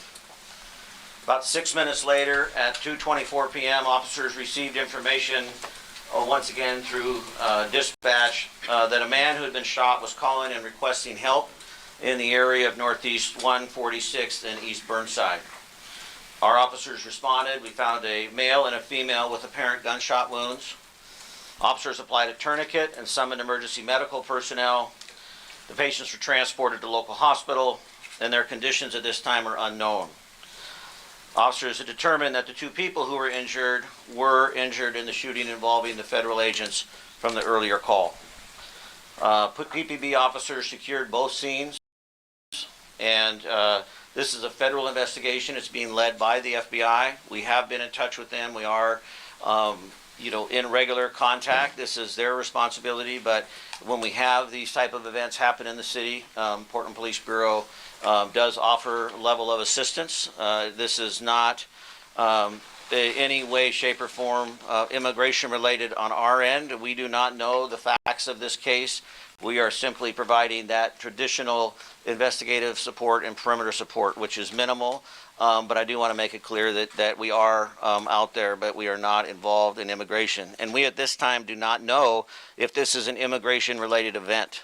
We do not know which federal agencies were involved. As we know, there are many federal agencies serving in the city of Portland right now. So as I said, it's a complex situation with a lot of different information coming out. But Portland Police is on the scene, detectives, etc. I want to say, that I'm saddened that we are here once again in a difficult, challenging, complex situation. But I'm also incredibly grateful for Portlanders. I'm grateful for the way that we have continued to show up over the past year, and we have certainly been tested. And this is no small circumstance. The uncertainty and the fear and the sadness within our community is real. And as the chief law enforcement of the city of Portland, I recognize that. Our members recognize that. And we are doing everything in our power to maintain that level of peace and calm and safety. And I want to thank Portlanders who have continued to show up in this space as well, and hopeful that they will do so over the next couple of days, as I'm expecting many to want to express their frustration and disappointment with events today. As I said, this is early on. We do not know the cause, but we are engaged, and hopefully we'll have more information as the evening unfolds. I'm going to turn it over now to Mayor Wilson. Thank you, Chief. And I just want to also just reiterate what he had talked about the city standing tall and really standing together. And I've been before you already too many times under these circumstances, but I'm grateful that every time I do make the call within such a short period of time that the Madam Governor will answer the call, and all of the individuals standing behind me and all of our elected officials and community leaders are standing with us as well. And we've always stood together, and we will continue to stand together. Just one day after the horrific violence in Minnesota, our community here in Portland was witness to a moment of fear, confusion, and heartbreak. Earlier this afternoon, 2 people were shot and injured by federal agents in the Hazelwood neighborhood. Violence in our community is devastating. These are not statistics. These are human beings. Portland is not a training ground for militarized agents. When the administration talks about using full force, God, fuck you. we are seeing what it means on our streets. That way, actually. The consequences are not abstract. They are felt in hospital rooms and living rooms, in the quiet moments when families try to make sense of what happened, what is happening.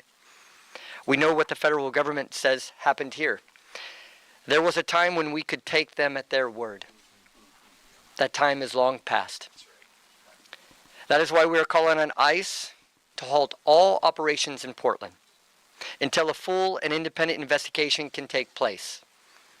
Our community deserves answers. Our community deserves accountability. And most of all, our community deserves peace. Earlier today, I spoke with Minneapolis Mayor Jacob Fry. My God! We shared not just our concerns, but our grief for the families who are suffering, and grief for the recklessness of our federal government. The administration is trying to divide us, to pit communities against one another, to make us fear one another. Portland. This is a moment to hold each other close, to stand together, to remember that our strength has always come from community, compassion, and solidarity. Yesterday, Governor Walz made an appeal to all of us. Today, I want to say clearly that we stand with Minneapolis, we stand with Minnesota, we stand with Chicago, we stand with LA. We stand with every community that is hurting in our nation, every family that is afraid, every person who feels unseen or unheard. ICE agents and their Homeland Security leadership must fully be investigated and held responsible for the violence inflicted on the American people in Minnesota, in Portland, and in all the communities across America. The Federal Protective Service claims values such as service, integrity, honor, and vigilance. This is the moment to live those values, not behind masks, not through intimidation, but through transparency, accountability, and most of all, humanity. So thank you. I'd like to turn it over to the governor. I can't keep interjecting Thank you, because Mr. it's Mayor. live, Chief but what Day. the fuck, Good evening, dude? Oregonians. We are standing here today, united as a state, wanting peace and safety in our communities.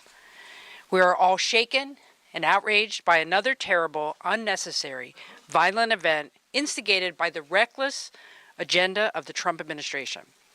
This time in our own state, in our largest city, coming just one day after the tragedy in Minnesota. While the details of the incident remain limited, one thing is very clear. When a president endorses tearing families apart and attempts to govern through fear and hate rather than shared values, you foster an environment of lawlessness and recklessness. Trust is essential to maintaining community safety and the rule of law. Federal agents at the direction of the Department of Homeland Security are shattering trust. They are hurting people and they are destroying day by day what we hold dear. Our sense of safety and our literal safety are severely undermined by what happened this afternoon in Portland. I'm so thankful that no one died and more people weren't hurt. The Attorney General and other leaders have been clear about our concerns with the excessive use of force by federal agents in Portland. And today's incident only heightens the need for transparency and accountability. Oregonians deserve clear answers. And I am aligned with the mayor. The priority right now is a full, completed investigation, not more detentions. My message to the federal government is this: we demand transparency. We demand your cooperation with Portland Police and the Multnomah County DA, because we need to investigate this incident efficiently and effectively so we can rebuild trust with our nation's government.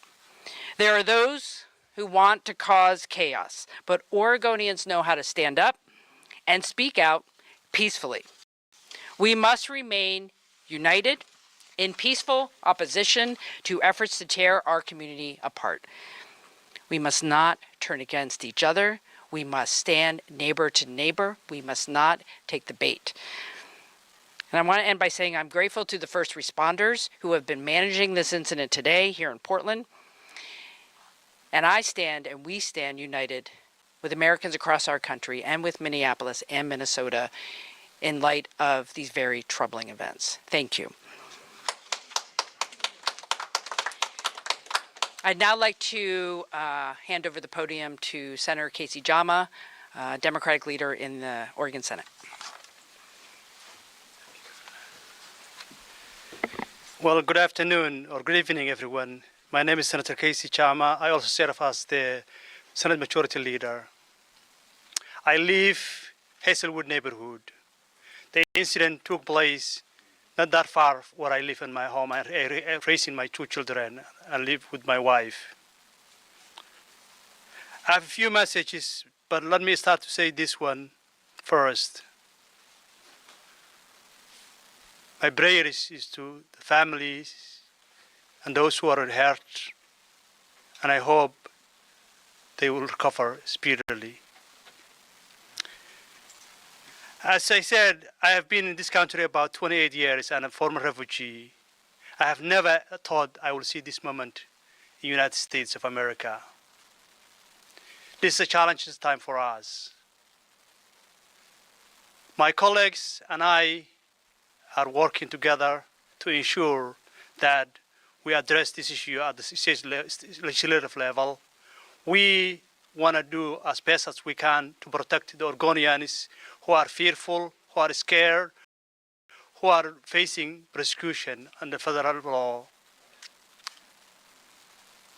So we're going to introduce quite a number of bills that will be trying to minimize the impact of ICE in our community. I'm outraged and angry and frustrated, as many Oregonians are. Let me speak to Oregonians. I share your frustration. An immigrant refugee community, let me talk directly to them. I share your fear. I share your challenges that we're all facing. And I know that the struggle is real. Let me say this to the Oregonians. Oregonians are welcoming. State of Oregon is welcoming state. We want to keep that way. We want to fight for that. We want to work hard for that. And we want to make sure that all Oregonians feel welcome.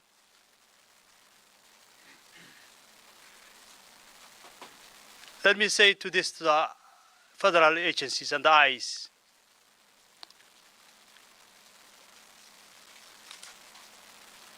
This is Oregon.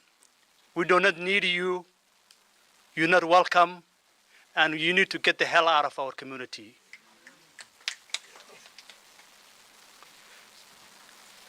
Now I want to turn to the podium to Multnomah County Chair Jessica Figa Peterson.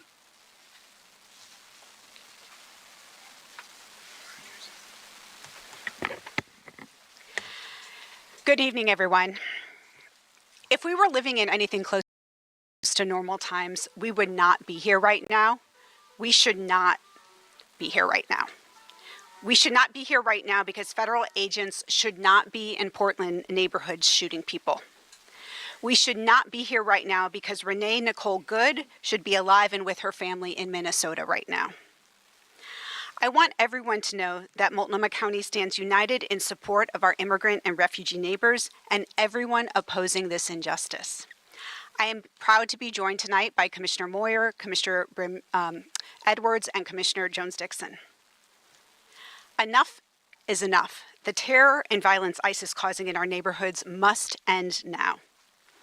At this moment, we don't know what precipitated the incident, the circumstances that led to the shooting, or the identities of people involved. The FBI will be leading the investigation, and they need to allow local law enforcement to participate, and they need to be transparent and accountable to local governments. We know that this news is incredibly alarming and upsetting. We know what happens today speaks to a fear that we have had since last fall when federal law enforcement and immigration agents first increased their presence in our community. Multnomah County will not stand by as federal governments attack our neighbors. Just this morning, our board unanimously voted to extend an emergency declaration in response to the ongoing harm of ICE activity, and we will keep showing up in every way that we can.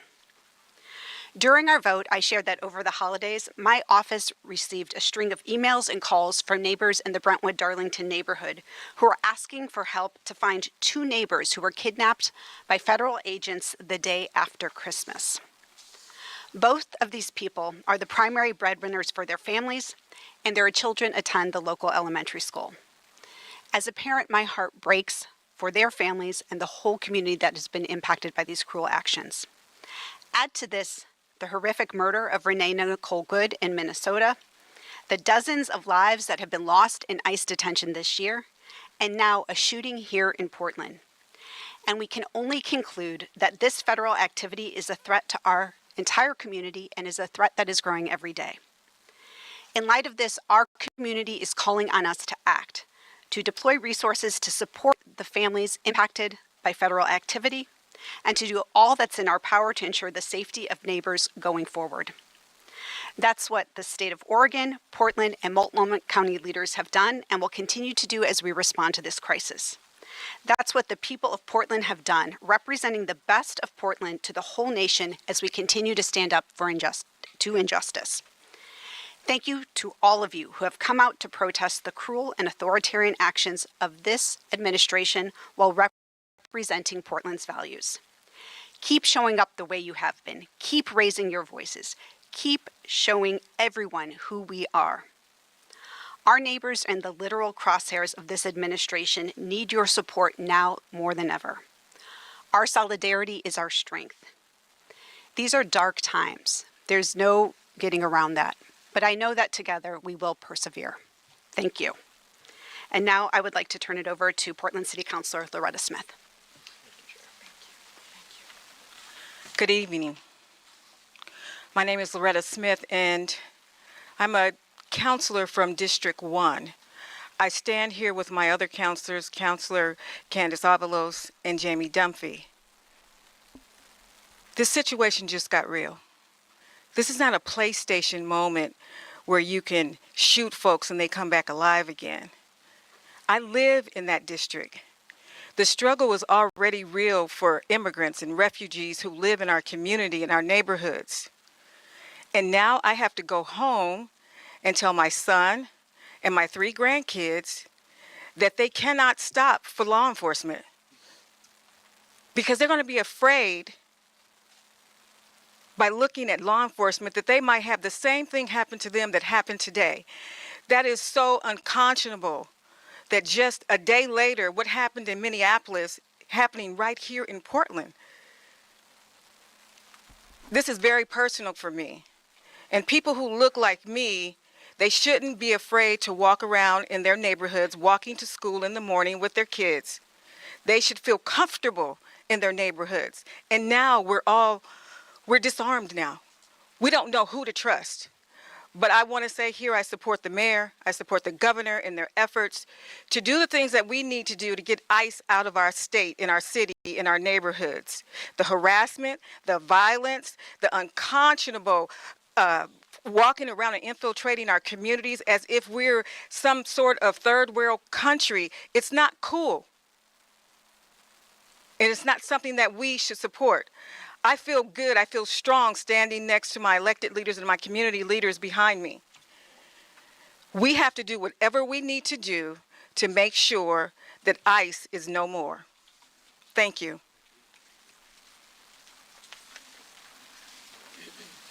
I'd like to introduce Latino Network and Tony DeFalco. Good evening. Tony DeFalco, Executive Director at Latino Network. We are hurting tonight in our community. We are tired of this violence in our community, and we're pissed off. Just last week, we buried one of our young people from gun violence, not less than a mile from this site at 148th and Burnside. This kind of violence is nothing new to our neighborhoods here in Portland and Multnomah County. And we've been working hard for decades to reduce this trend of gun violence by private individuals, but worse, by state-sponsored violence in our neighborhoods. And for this to happen tonight, in many ways, is not a surprise to us. It has been perpetrated upon us for many, many decades as part of routine operations to balance power against our community. So tonight we have a few calls to action. One, we call on our state leadership to continue its efforts to minimize the role of federal authorities in our communities and to enact legislation in the short session that allows for private right to action, to sue, to enable our Attorney General and others to bring charges against the perpetrators of these violent acts, and to go even further to protect immigrant communities from this ongoing violence and oppression. Two, we desperately need investment in our community. We are picking up the pieces. 2 weeks ago, 2 mothers were taken from their families. And in our community, the mothers are the glue that holds everything together. And by targeting mothers, they are trying to rip away the fabric of our very community. The ability to take care of our young people, to take care of entire families, and to match up breadwinners, resources that are coming in with the ability to get kids to school, get kids into preschool, is absolutely devastating to us. And we are desperately trying to fill the gaps by providing wraparound supports to our communities in the form of rent eviction prevention, food, other necessary things coming from these violent acts of detention and now physical violence. those resources are not coming from our state yet.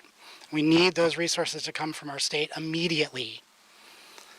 And last, we are gathering tonight to mourn this act of violence at Legacy Emmanuel Hospital, and we're asking all those that are watching or reading tonight to join us to honor all of those that have been impacted by these violent acts by our federal agencies over the last several months, and to know that we cannot be ripped apart despite these intentions of our federal government. We will continue to hold each other close and continue to be the strong fabric that our entire city, county, and state need from our Latina community. Thank you. Next up, Pastors Hennessy and Knutson. Go ahead, I'm not going to choose. Go ahead, you lead. Come close. Come close. Good evening, everybody. My name is Reverend Dr. J.W. Matt Hennessy, the pastor of the historic Vancouver Avenue First Baptist Church here in Portland, and also the leader of the Interfaith Peace and Action Collaborative. My friends, I echo the very comments that have already been made, and I want to be clear about that. The comments of recognizing that the reason why federal agents are here is because of a false narrative in the first place. When people were told that Portland was on fire, Portland was burning. Portland is a great city, and it's a city I've been a member of for the last 37 years, and I'm not going to let anybody try to make it any worse. One thing's for sure, we have our issues, just like every city does, but we are determined to work together to make sure that we resolve the problems or issues or challenges we have, and we do not need help from the federal agencies to do in more. If they want to do anything, they should go back and restore the grant money that was there that we used to build bridges with police and community. They ought to be thinking about how we restore money to bridges like the Burnside Bridge and things of that nature. That's what we need.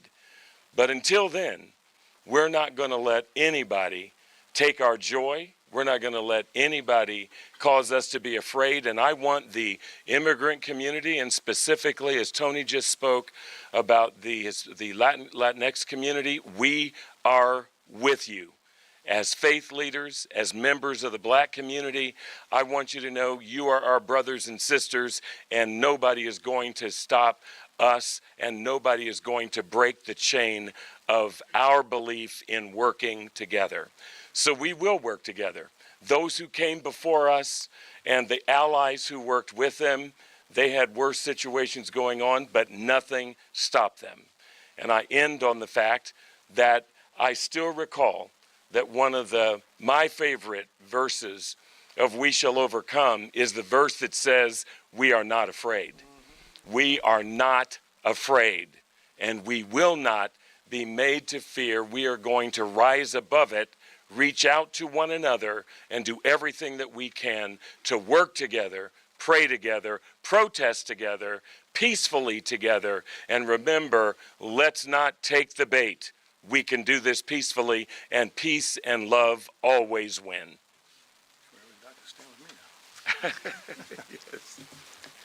Thank you, Dr. Hennessy, and to the mayor and the governor, thanks for your leadership and all the elected leaders, Chief Day, and all our friends, Tony and the rest.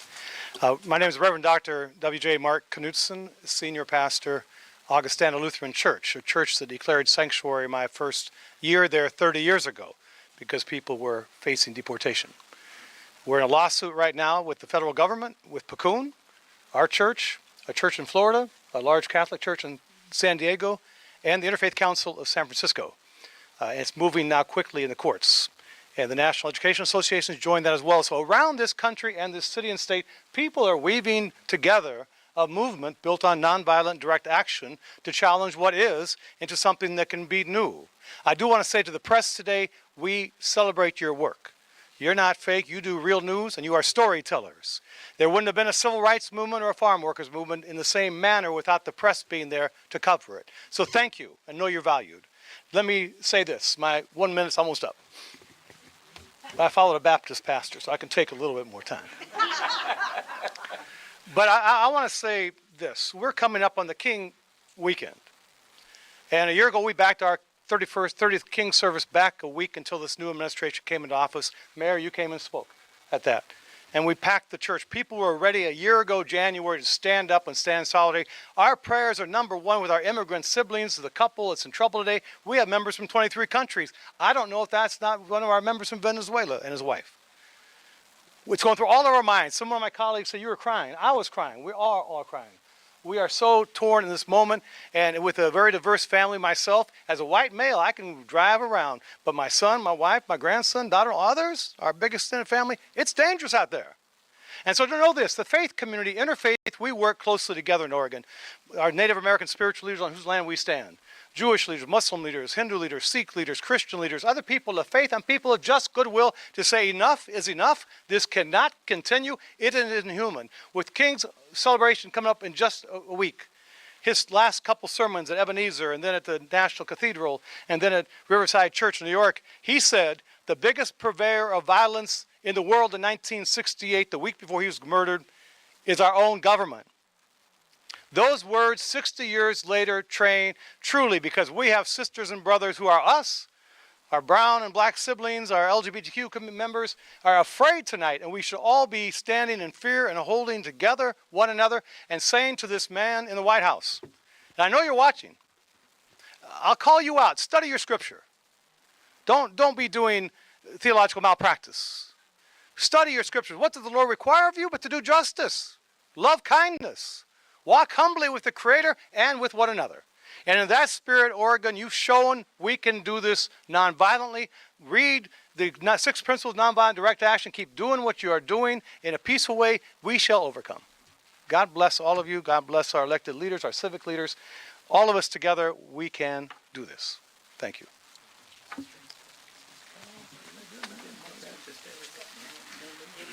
I'd like to call up Jessica Maravilla with the ACLU.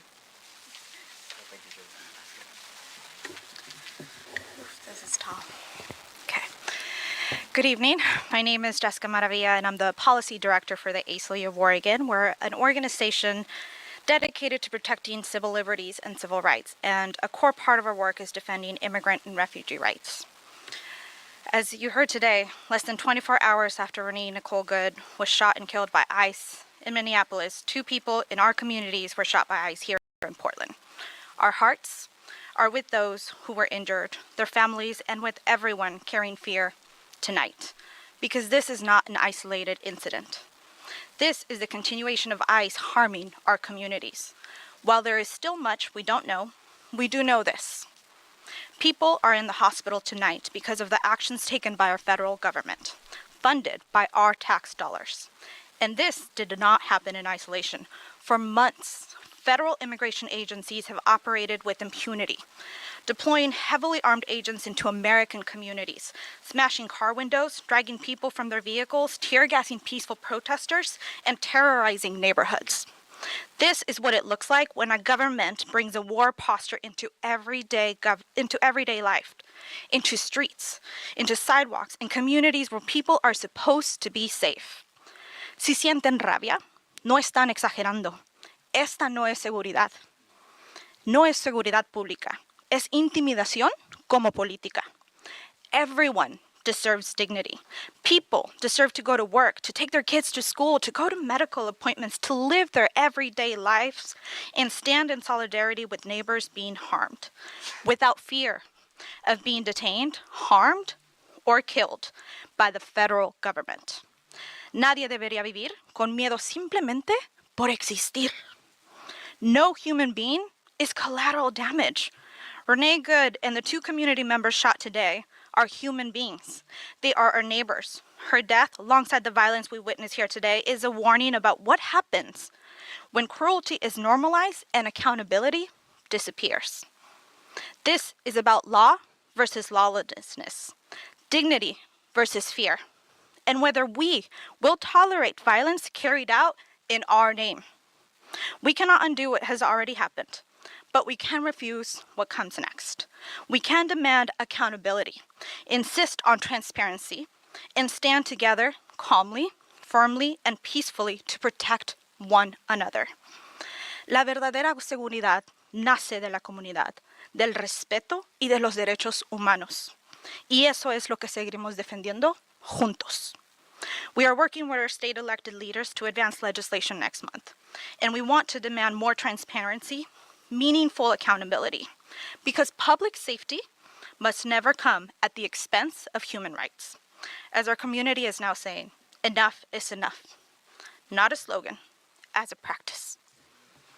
Thank you.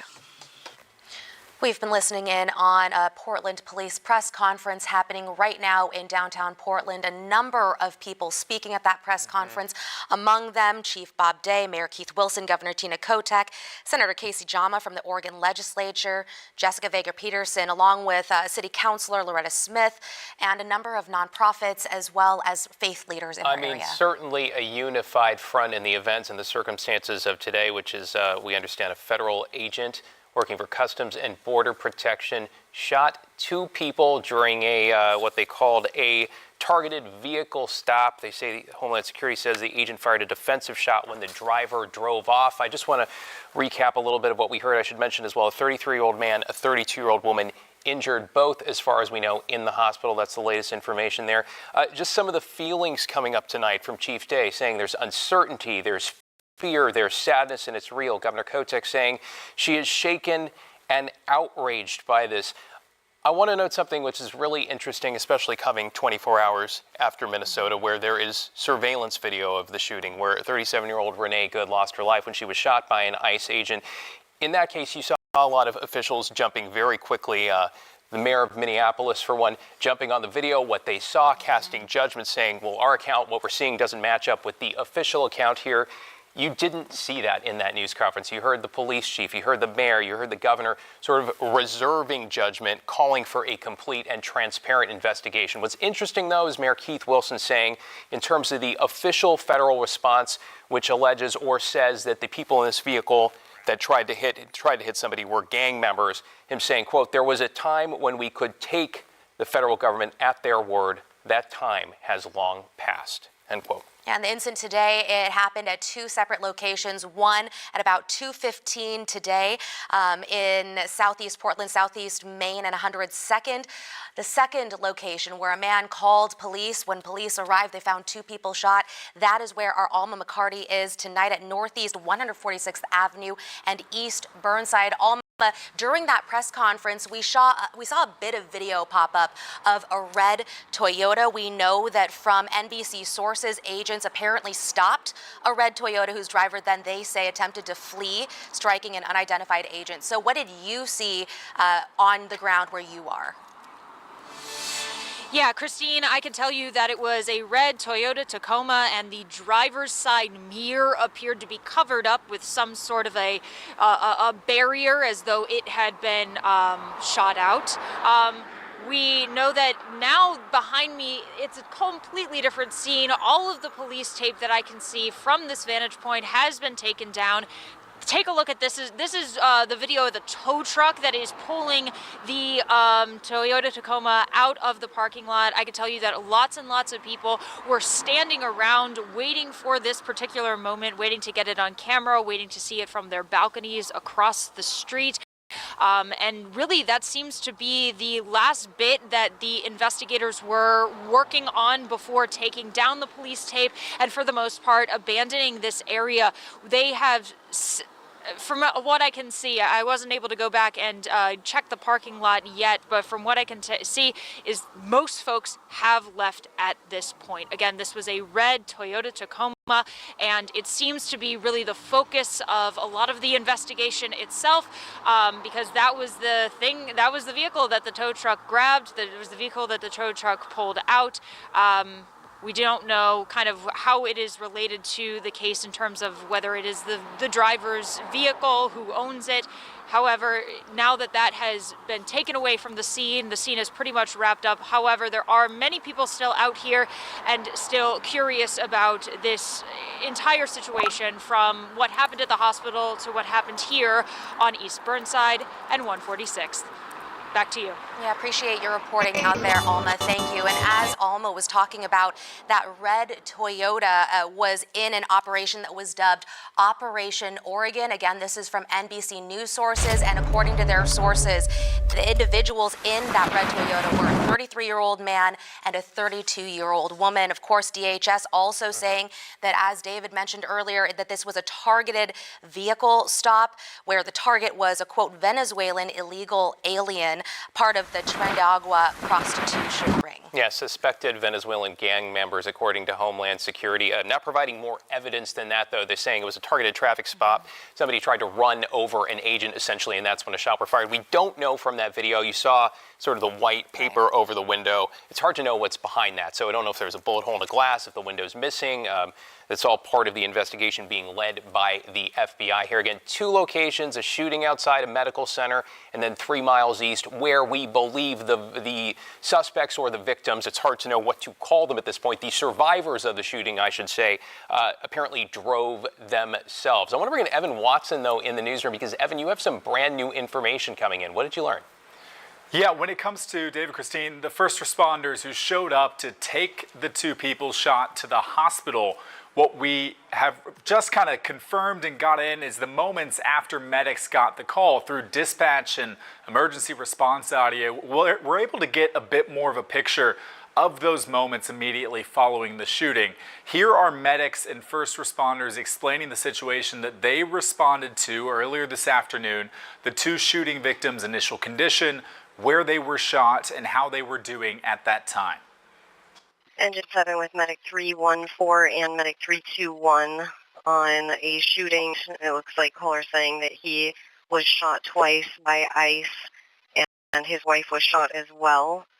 We have a male who was twice in the arm and his wife who was shot in the chest.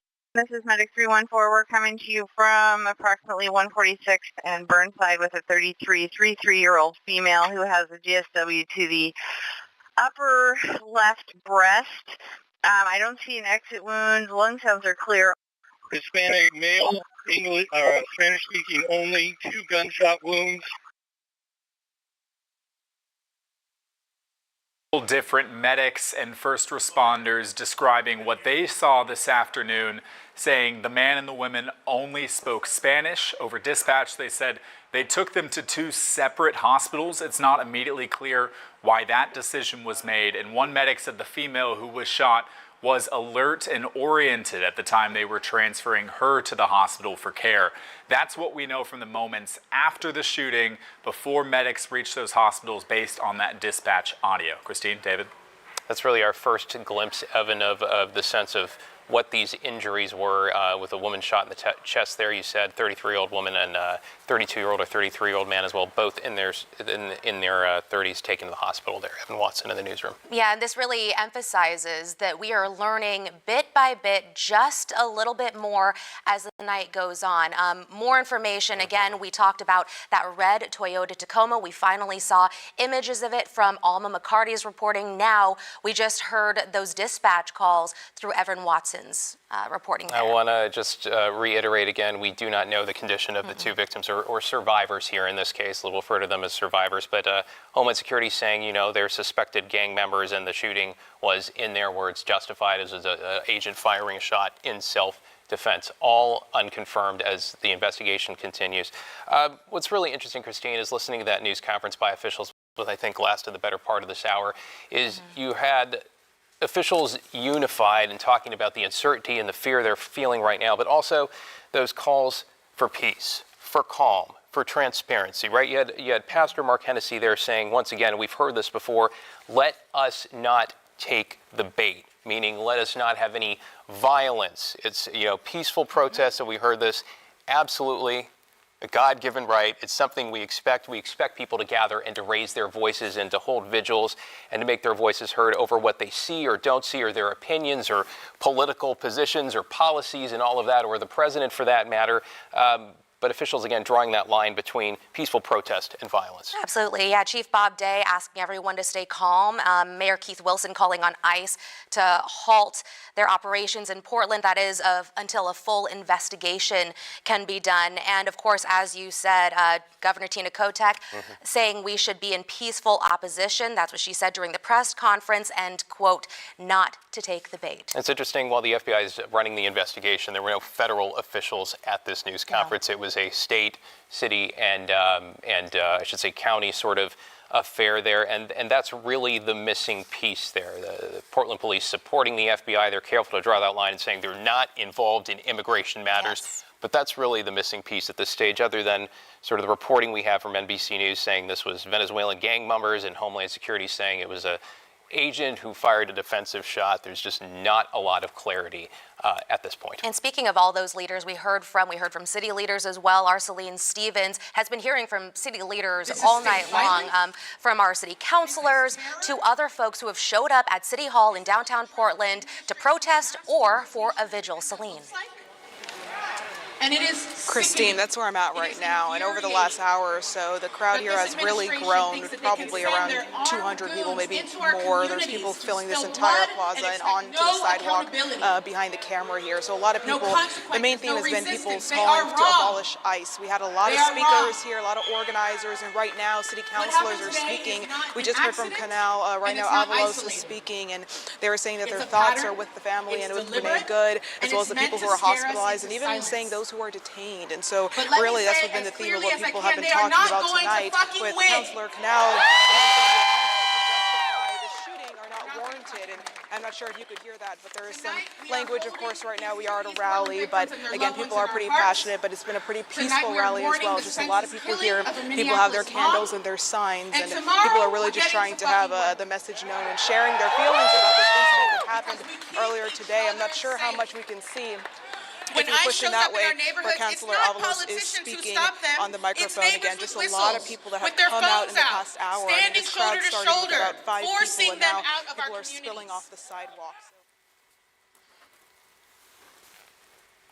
And it appears that the audio has dropped out a bit in Celine's shot there. Again, she is live in downtown Portland in front of City Hall. You can see behind her a number of people, I think she said a couple hundred potentially, there to protest and also for a vigil. And we have heard from our reporters on the ground that there have been a number of people who've come out to each scene to make their voices heard, to protest. Some of them have said peacefully, although it is clear that many people are angry tonight. I know. Just to recap here, the victims here are suspects in this case because Homeland Security says they're suspects, but they're also victims of a shooting here. A 33-year-old man shot in the arm, according to dispatch audio. A 32-year-old woman shot in the chest, as far as we know. Homeland Security, by the way, saying this was a targeted operation that was going specifically after Venezuelan Tren de Aragua gang members or associates. Our Devin Haskins is in the newsroom this evening to give us a little background about this gang. Devin. Yeah, Homeland Security said the 2 people involved in that, or this afternoon's shooting, were involved with the gang, Tren de Aragua, which translates in English to the Train of Aragua.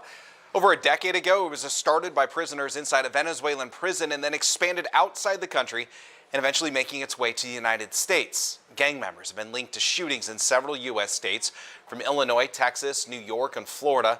It's reported members have been linked to drug smuggling, prostitution, extortion, among other crimes. Now, 2 years ago, under the Biden administration, the gang was listed as a transnational criminal organization. The gang has become a focal point for the Trump administration. A year ago, it was labeled as a foreign terrorist organization. Then in March, the Trump administration ordered the deportation of alleged Tren de Aragua members. In September, 11 members were killed during airstrikes on boats in international waters. The Trump administration had said at the time the boats were headed to the United States and said to be smuggling drugs. Again, the Department of Homeland Security said both of the shooting victims were affiliated with that gang. We're still waiting to learn their names and what their conditions are as they remain in the hospital. Back to you. Devin Haskins reporting for us in this continuing breaking news situation. Thank you, Devin.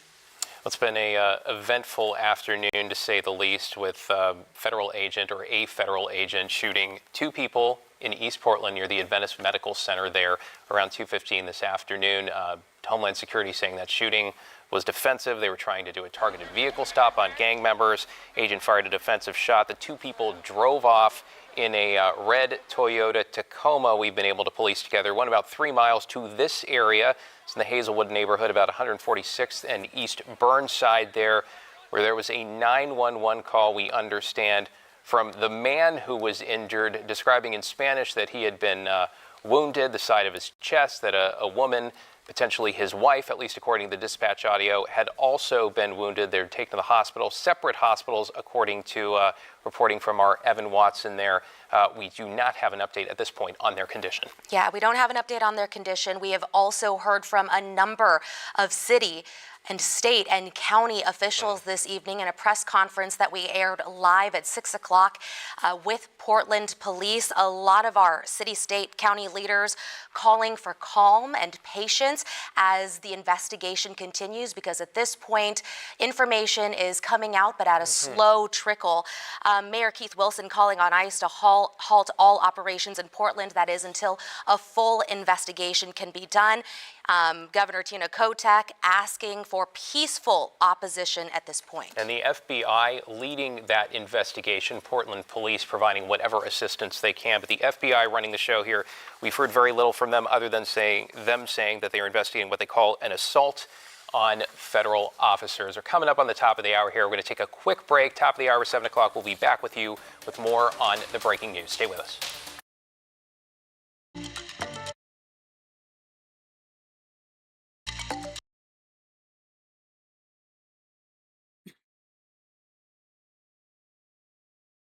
What were the key phrases? That thing directly saying it's not a military training facility, as if I hadn't just explained that it felt that's what Cop City was last night.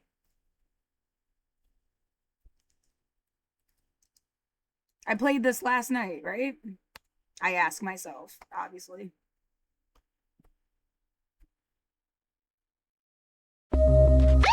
This is a site where the police department is planning to build a training facility that in Atlanta is known as Cop City. Cop City will never be built. That's it. Hey, hey, hey. Cop City will never be built.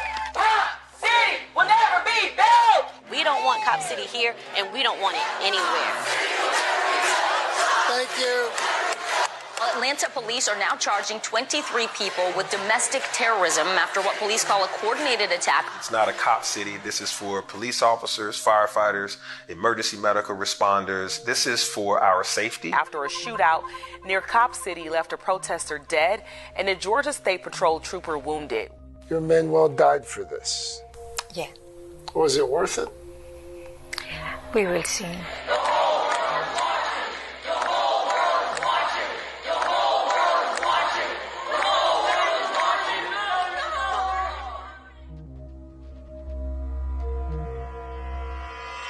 Atlanta has been called the city in a forest.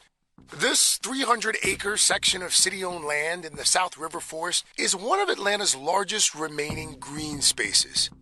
It's also now at the center of the national debate over policing in this country. In March of 2021, city leaders proposed a new 85-acre, $90 million training center for police and firefighters. Almost immediately, opponents start calling it Cop City. Instant backlash. Stop Cop City! For some, Stop Cop City becomes this sort of rallying cry. Protesters argue that destroying parts of the forest would hurt the community. They also fear the facility will help further militarize the police. Why do you think it's in your neck of the woods? Environmental racism, racialized capitalism, and the fact that those people who live there cannot vote against it. So it makes it a perfect storm. The police training facility would be built in predominantly black and middle-class DeKalb County. But since DeKalb residents aren't technically part of Atlanta, they don't have any representation on city council. I think a lot of people might have heard the term and they might have maybe seen and heard sound bites on social media. But I think that there are a lot of people who just don't know what's really going on. Kiana Jones is an organizer for Community Movement Builders. She's on a mission to convince Atlanta city officials to reject the training center. I'm going to write down your name and phone number, but I'm going to give you one of these stitches too. I mean, I don't really understand why they're doing it. When you're having those longer conversations, we can hit all the interesting points because people are going to ask questions, they're going to have rebuttals. Well, I got my own opinion, but I think it's a good thing. Have you gone to this house yet? No. Okay, I'll go right here. You know, this is all because they see that in 2020, when the police murdered one of our brothers, the people said they weren't going to have it. And, you know, they weren't able to control us the way they wanted to, and so they want to practice that even more. You got work to do. So you see, you'll get this done in a jiffy, and while you do this, I will make your lunch, okay? So even if not for myself, I can't let my children down. I can't let my community down, because my life is not my own. It's for the people that I can affect by doing good with it. I'm worried about if people are going to be out for my mom and if she's going to get hurt in the work that she does, because I do know that it's very risky for her to do it, and I just want her to be safe. The intersectionality of this movement cannot be denied. It affects us all. You have people who care about the environment. You have people who believe that Cop City would exacerbate all of the issues that are negative in community. All kinds of people, black, white, trans, indigenous people. Now, this is the training facility Atlanta police had been using until 2021. A former elementary school built in the 1950s, now condemned. Evidence of the building's past lives? Everywhere. Atlanta Police Chief Darren Shirebaum showed us around. And so we have to, as a profession, continue to evolve to be good at what we do and to be trusted by the community. And if we're not providing the proper training facilities and programming, then we're going to fail in one or both of those areas. The project's official website claims the goal is to provide modern equipment and more socially just models of policing. The planned facility will include modern classrooms, a new shooting range, even a mock city. We're talking about fake apartment buildings, a nightclub, and gas stations as well. Settings where officers can practice de-escalation and other crisis intervention techniques. Not just law enforcement, but firefighters and emergency medical responders will also train here. We're aware of the historic disconnects that exist and have existed between us and the communities we're working to protect. And the reason we have 35 weeks of training, it helps us determine, should you even wear this uniform? What do you make of the public outcry so far? The criticisms?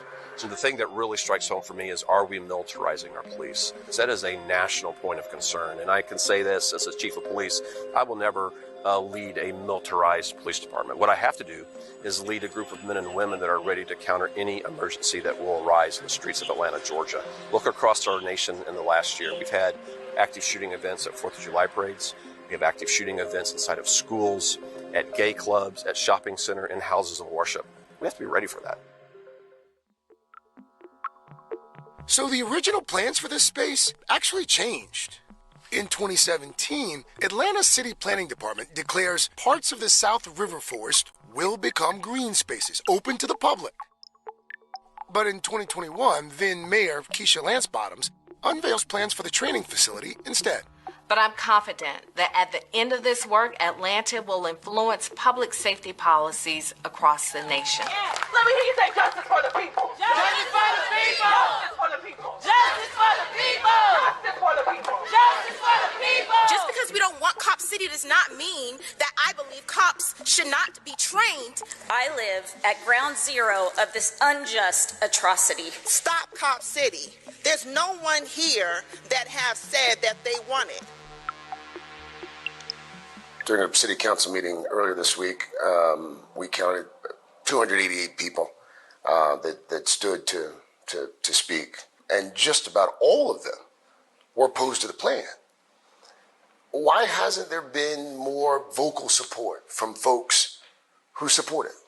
Yeah, I was on city council for 8 years, and now most people that step to mics are rarely saying, "Good job, guys." Right? So when you city council meetings, school board meetings, the silent majority are usually at home. It really is hard to get an accurate picture of who supports it because there's been limited polling, and those in favor aren't necessarily as vocal. But opponents are everywhere. What's playing out in Atlanta echoes what's happening nationwide. In 2020, communities across the country start demanding change. Many want tax money to flow from traditional policing to alternatives, investing in mental health services, affordable housing, better education. Your whole force is embarrassment to the nation. Minneapolis redirects $8 million of its police budget to policing alternatives after George Floyd's murder. Louisville bans no-knock warrants after Breonna Taylor is killed. And Denver bans chokeholds. But a year after those cries to defund the police, the pendulum swings back. Many American cities restore funding to their police departments, with some proposing to spend even more. On a national level, bipartisan efforts at police reform have failed in Congress. And federal police funding has actually increased under President Biden, $1.7 billion more in 2022 than the previous year. You would acknowledge that police need to be trained. They do. And they have been, right? So with all of the training that they've been getting for decades upon decades, they are still disproportionately killing black people. They are still choosing when to use restraint and when not to. So I don't know that it's really an issue of the training. Perhaps it's more of an issue of culture. I want you to take a look at what they're using to try and keep folks from breaching the facility. A number of police vehicles, a number of uniformed cops on the inside as well. You've got folks who are here day and night making sure that protesters don't breach this fence. The training site provokes nearly 2 years of protests in Atlanta, drawing activists from all over the country and inflaming tensions between police and the community even more. To keep the wooded area from being cleared, a group of protesters known as the Forest Defenders camp on site for months. They sabotage construction equipment, hurl rocks, fireworks, and Molotov cocktails at police and contractors. Dozens of protesters have been arrested and charged with domestic terrorism. Is that fair? My job as the mayor of the city of Atlanta is to make sure that people are safe and to make sure that if crime is in place, that the crime is stopped. From that point on, it goes to a judge, it goes to the DA, they render and issue the charges. So it sounds like you do think that there were protesters who were domestic terrorists. There were protesters there that were doing their protest by marching, by shouting, by doing the things that in the city of Atlanta, we are very open to. This is the home of the civil rights movement. We're okay with that. But when you throw Molotov cocktails as your attempt to cause destruction, then you are going to be arrested. In 2017, Georgia changes its domestic terrorism law amid a rise in white nationalist extremism. But the new law broadens its definition. Property damage is now technically domestic terrorism if it aims to intimidate the government and change policy. That's the state's argument against 42 protesters so far.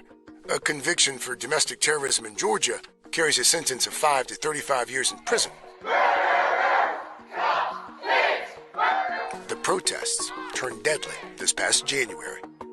Georgia State Police shoot and kill a Forest Defender activist named Manuel Esteban Paez-Terán, who went by the nickname Tortuguita. Terán and others are part of that group camping out to stop development when police move in to clear the encampment. At some point, shooting starts. The official autopsy shows Terán gets shot 57 times. No, it was a horrible crime. I don't understand why they have to be so cruel. Terán's mother, Belkis, agrees to talk to us for her first network sit-down interview. Manuel was a very joyful person, very caring, He was a very special person. Yeah, that's what is so hard. The Georgia Bureau of Investigation concludes Tehran shot first and wounded a state trooper. A ballistics report suggests the bullet came from a gun investigators say belonged to Tehran. But on body cam footage of the aftermath, you can actually see and hear a police officer questioning if the trooper was shot by fellow police. Didn't they shoot their own man? The state's autopsy isn't able to determine how Tehran's body was positioned when the shooting happened.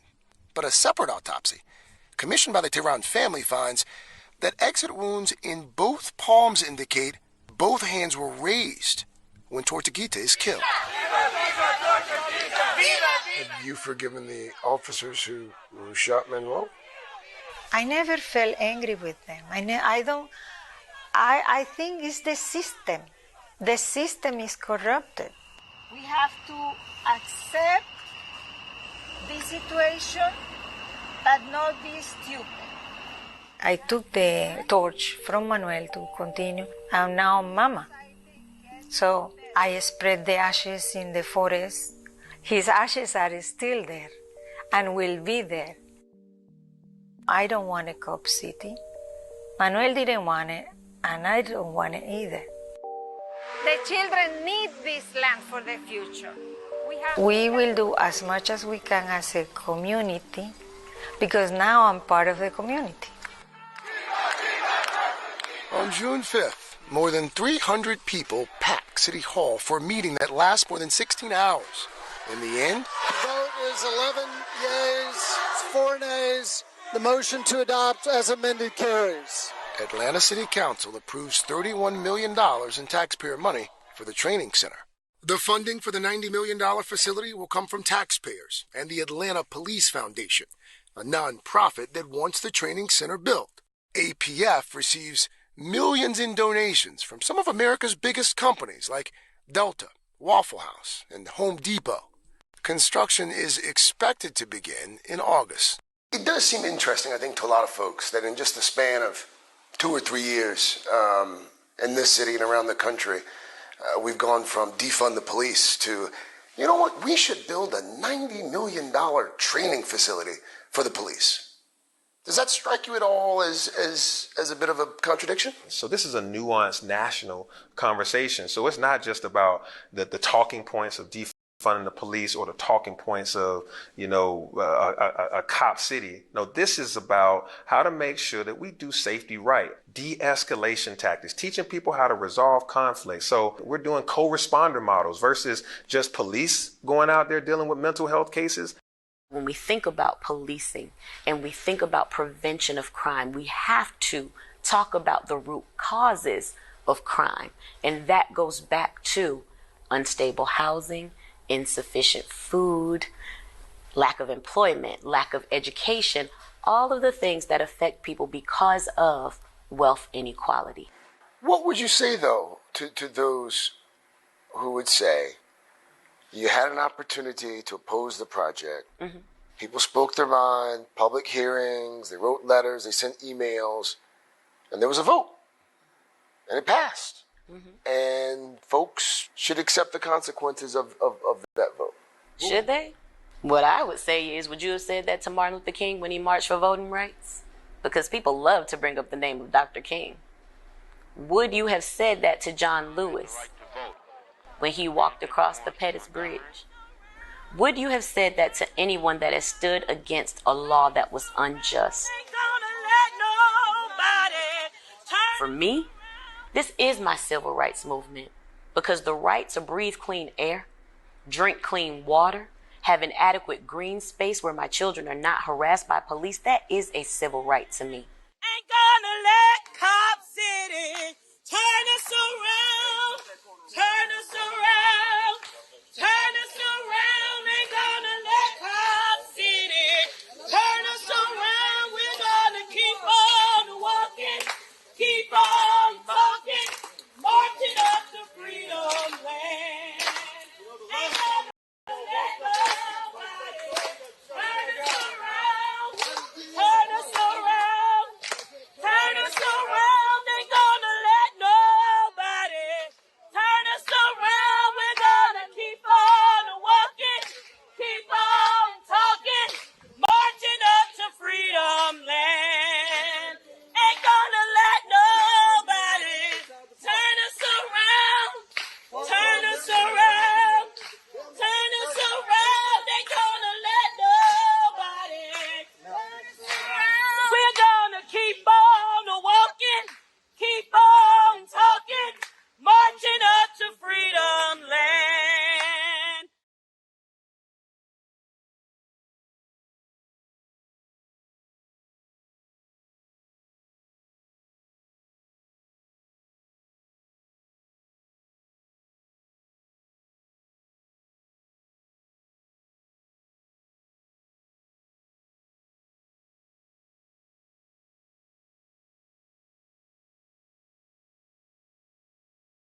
This is Democracy Now! I'm Amy Goodman as we end the show with the words of Dr. Martin Luther King.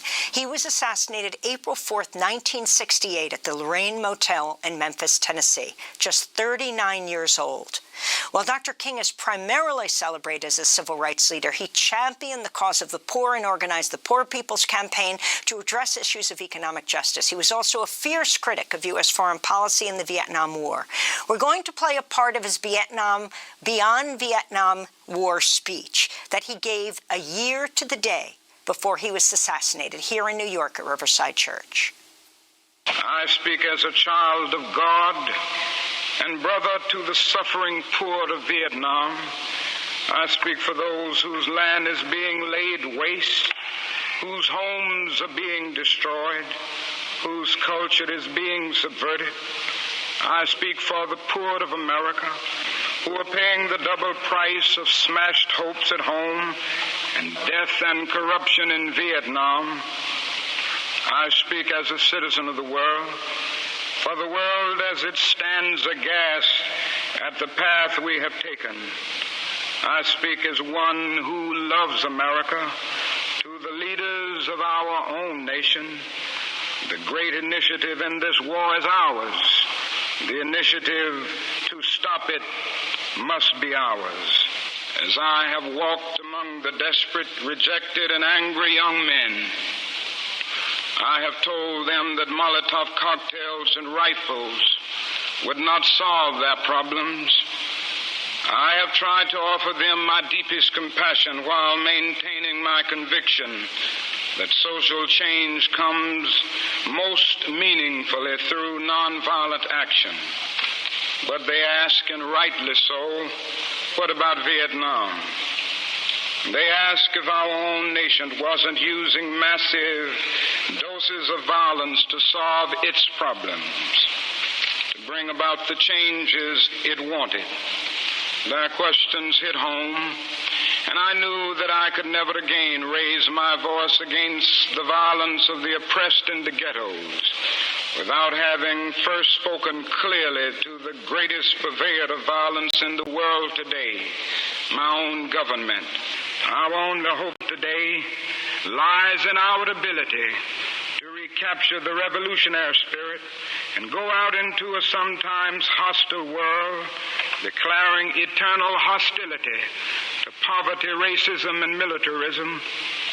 With this powerful commitment, we shall boldly challenge the status quo and unjust mores, and thereby speed the day when every valley shall be exalted, and every mountain and hill shall be made low, and the crooked shall be made straight, and the rough places plain.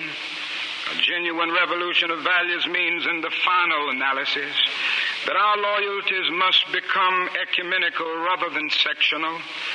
Every nation must now develop an overriding loyalty to mankind as a whole in order to preserve the best in their individual societies. This call for worldwide fellowship that lifts neighborly concern beyond one's tribe, race, class, and nation is in reality a call for an all-embracing and unconditional love for all mankind. This oft misinterpreted concept, so readily dismissed by the Nietzsches of the world as a weak and cowardly force, has now become an absolute necessity for the survival of man. When I speak of love, I'm not speaking of some sentimental and weak response. I'm not speaking of that force which is just emotional bosh. I'm speaking of that force which all of the great religions have seen as the supreme unifying principle of life. Love is somehow the key that unlocks the door which leads to ultimate reality. This Hindu, Muslim, Christian, Jewish, Buddhist belief about ultimate reality is beautifully summed up in the first epistle of St. John. Let us love one another, for love is God, and every one that loveth is born of God and knoweth God. He that loveth not knoweth not God, for God is love. If we love one another, God dwelleth in us, and his love is perfected in us. Let us hope that this spirit will become the order of the day. We can no longer afford to worship the God of hate, or bow before the altar of retaliation. The oceans of history are made turbulent by the ever-rising tides of hate.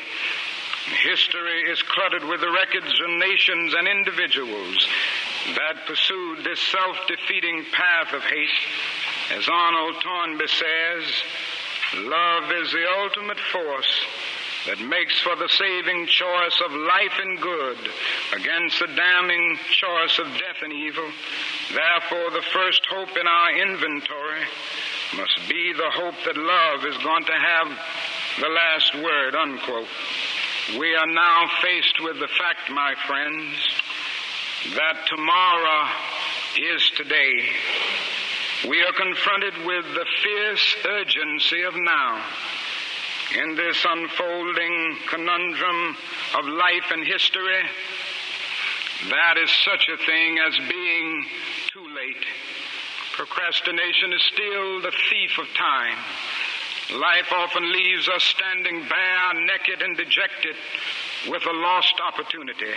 The tide in the affairs of men does not remain at flood, it ebbs. We may cry out desperately for time to pause in her passage, but time is adamant to every plea and rushes on. Over the bleached bones and jumbled residues of numerous civilizations are written the pathetic words, too late. That is an invisible book of life that faithfully records our vigilance or our neglect.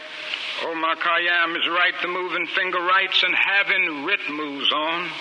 We still have a choice today: nonviolent coexistence or violent co-annihilation. We must move past indecision to action.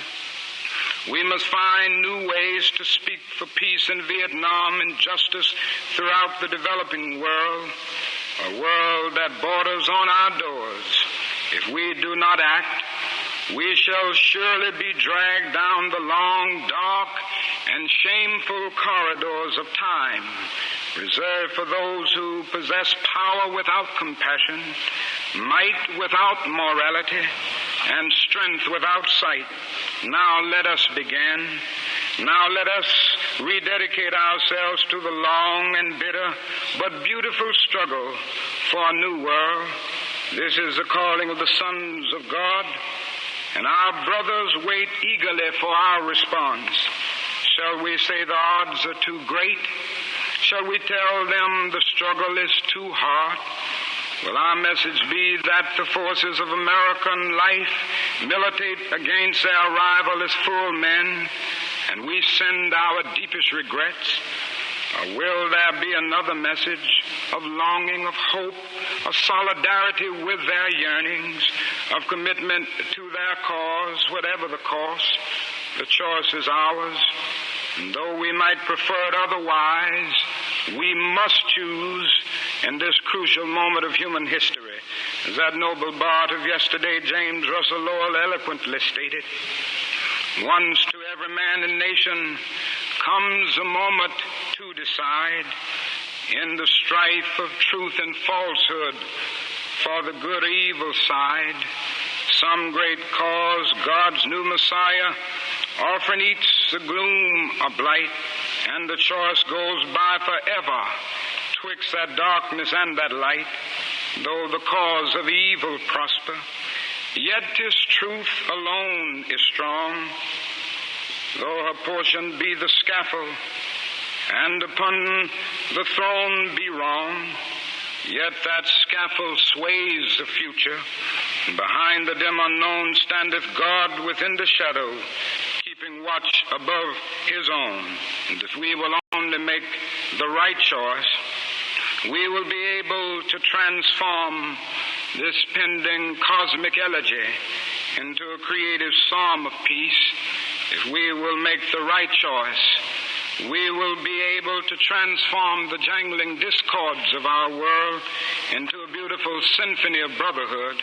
If we will but make the right choice, we will be able to speed up the day all over America and all over the world when justice will roll down like waters and righteousness like a mighty stream.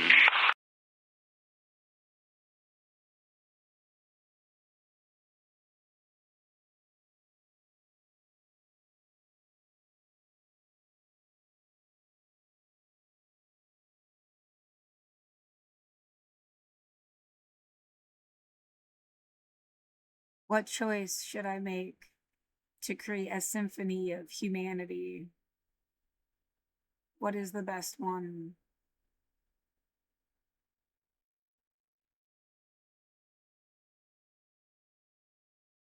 All the things I've ever said.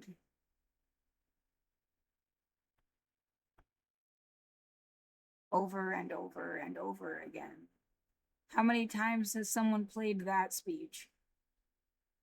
Over and over and over again.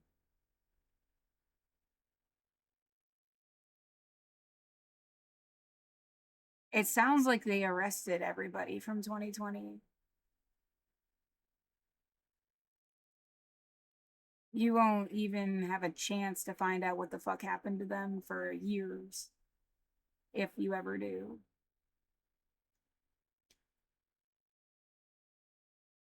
The conversation shifted. It's still kind of the same conversation, but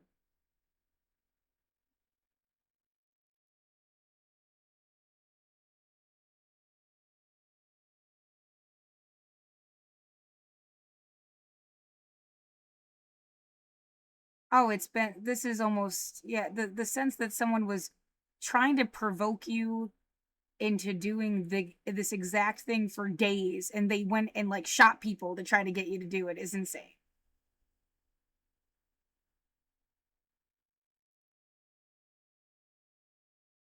That banging sound just now outside, like that's all they've been trying to do.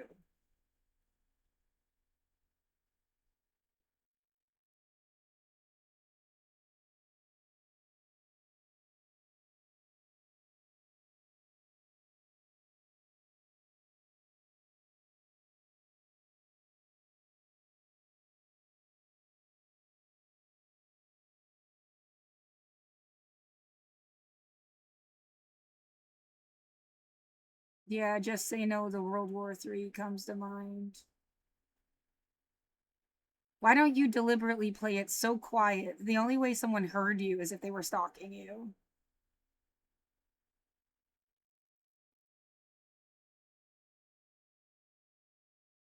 Everybody that gave a shit about what just happened is over on 140 whatever having a vigil. They wouldn't be up here in downtown driving in circles around your fucking building, now would they?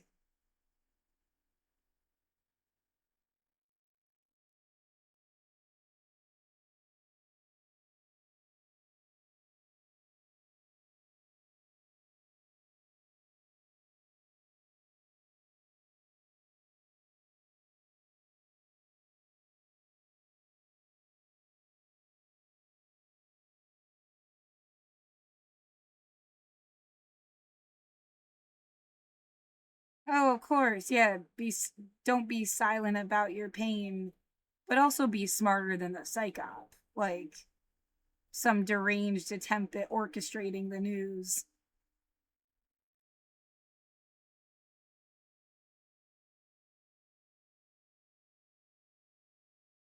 Now they're making it smell like something's burning outside.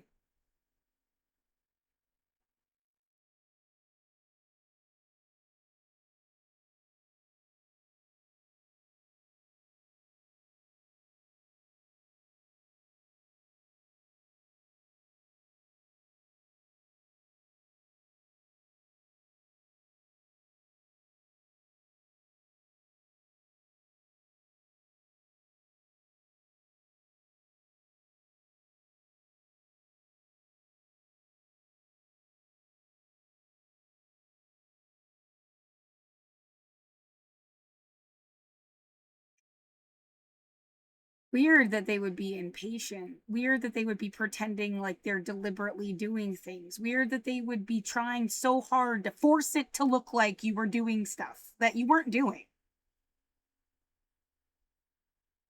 And they weren't just stalking your apartment, like,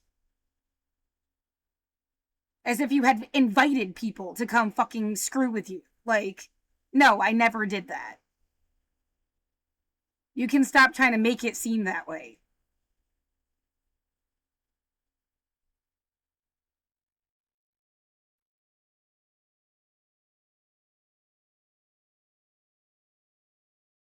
What are you gonna do? Hurt me because I won't do what you wanted? Like, you're a real good person.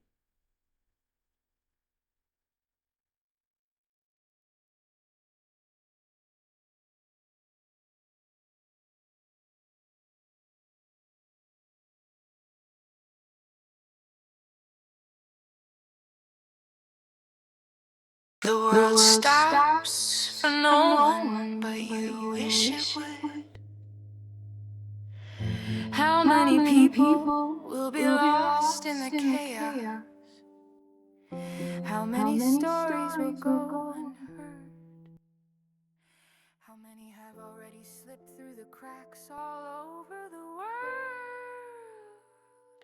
It would have to happen on both sides of any conflict. But if every soldier just walked away, said no, we do not terrorize or kill each other anymore, who would be there to punish them for allowing peace?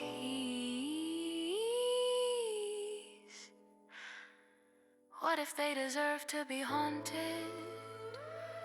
What if evil only happens again when we're not?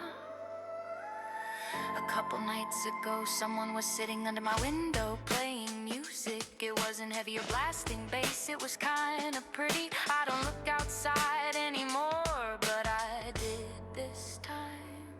A small 4x4 SUV with an American flag sticker on the back windshield. A person scrolling through a phone in the driver's seat. They made an okay sign and held it up to the window. I closed the curtain and retreated back into my room. I have these kind of panic attacks sometimes, where my mind just tries to understand a situation, like a computer suddenly dumping all its files on a subject. I guess it's a way to cope.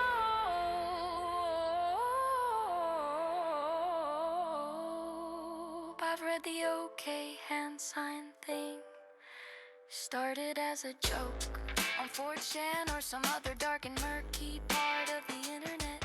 Over time, in just the past few years, people started using it for real, usually to indicate some reference to white supremacy. It is not a welcome thing for me to see. Used to be funny, now it's another unknown warning. Though I had a conversation with someone once who argued that people should take it back, like we take back words that are used against us, and not let it be defined by those trying to weaponize it, which I thought was a good point. But now I can never tell the difference or what people mean when they use it, and it just makes me cringe. Back in 2020, someone posted a picture of the police making a gesture out of the window of their squad car, passing protesters on the sidewalk. There are hundreds of examples of Proud Boys, whatever they're calling themselves these days, doing the same thing. It doesn't mean someone is automatically a Nazi, but you can be sure it means the worst to some people, and the ones doing it deliberately know that. Sometimes I wonder if people are trying to indicate that what they're talking about involves white supremacists or those ideologies, like a flag that says they think these people might be Nazis. Or is that just paranoia, hoping for the best, hoping they're just looking out, not just laughing in our liberal faces? And what if it doesn't just stand for white pride? What if the three fingers are for the 3%? What if they're for World War III? Could that be And what would it mean if it was? Or is it just a bunch of people making a joke because they think it's funny to be scary? And that's the only sense of power they've ever known. People who would rather you feared them because you didn't love them. And that negative relationship is the only way to feel connected to you.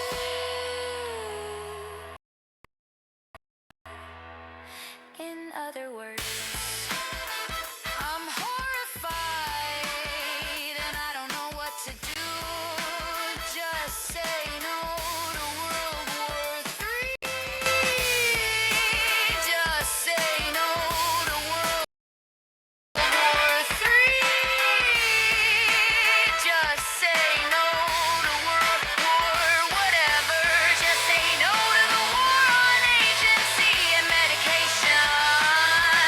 Just say no to the war on feeling good. But just say no to the war on artist expression. Just say no to the war on outsiders. Just say no to the war on whoever's next.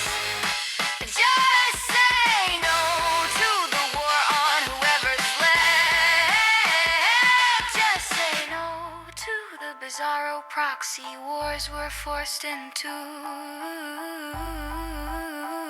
Just say no to the war on you.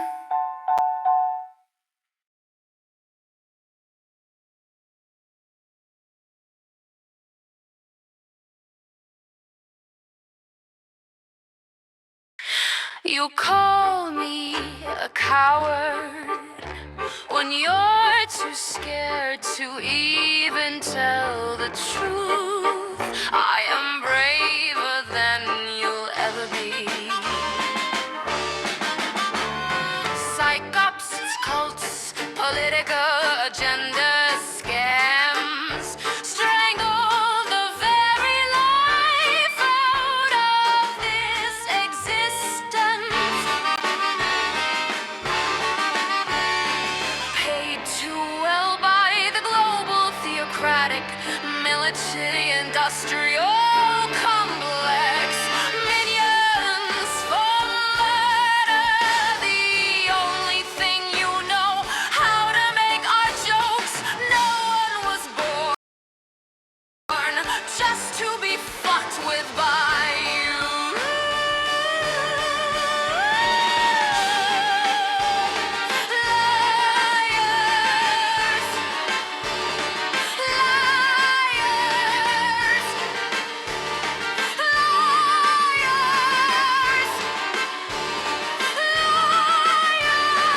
Basic survival in this world feels like hell. Using vulnerable people and watching them suffer. Not teaching the children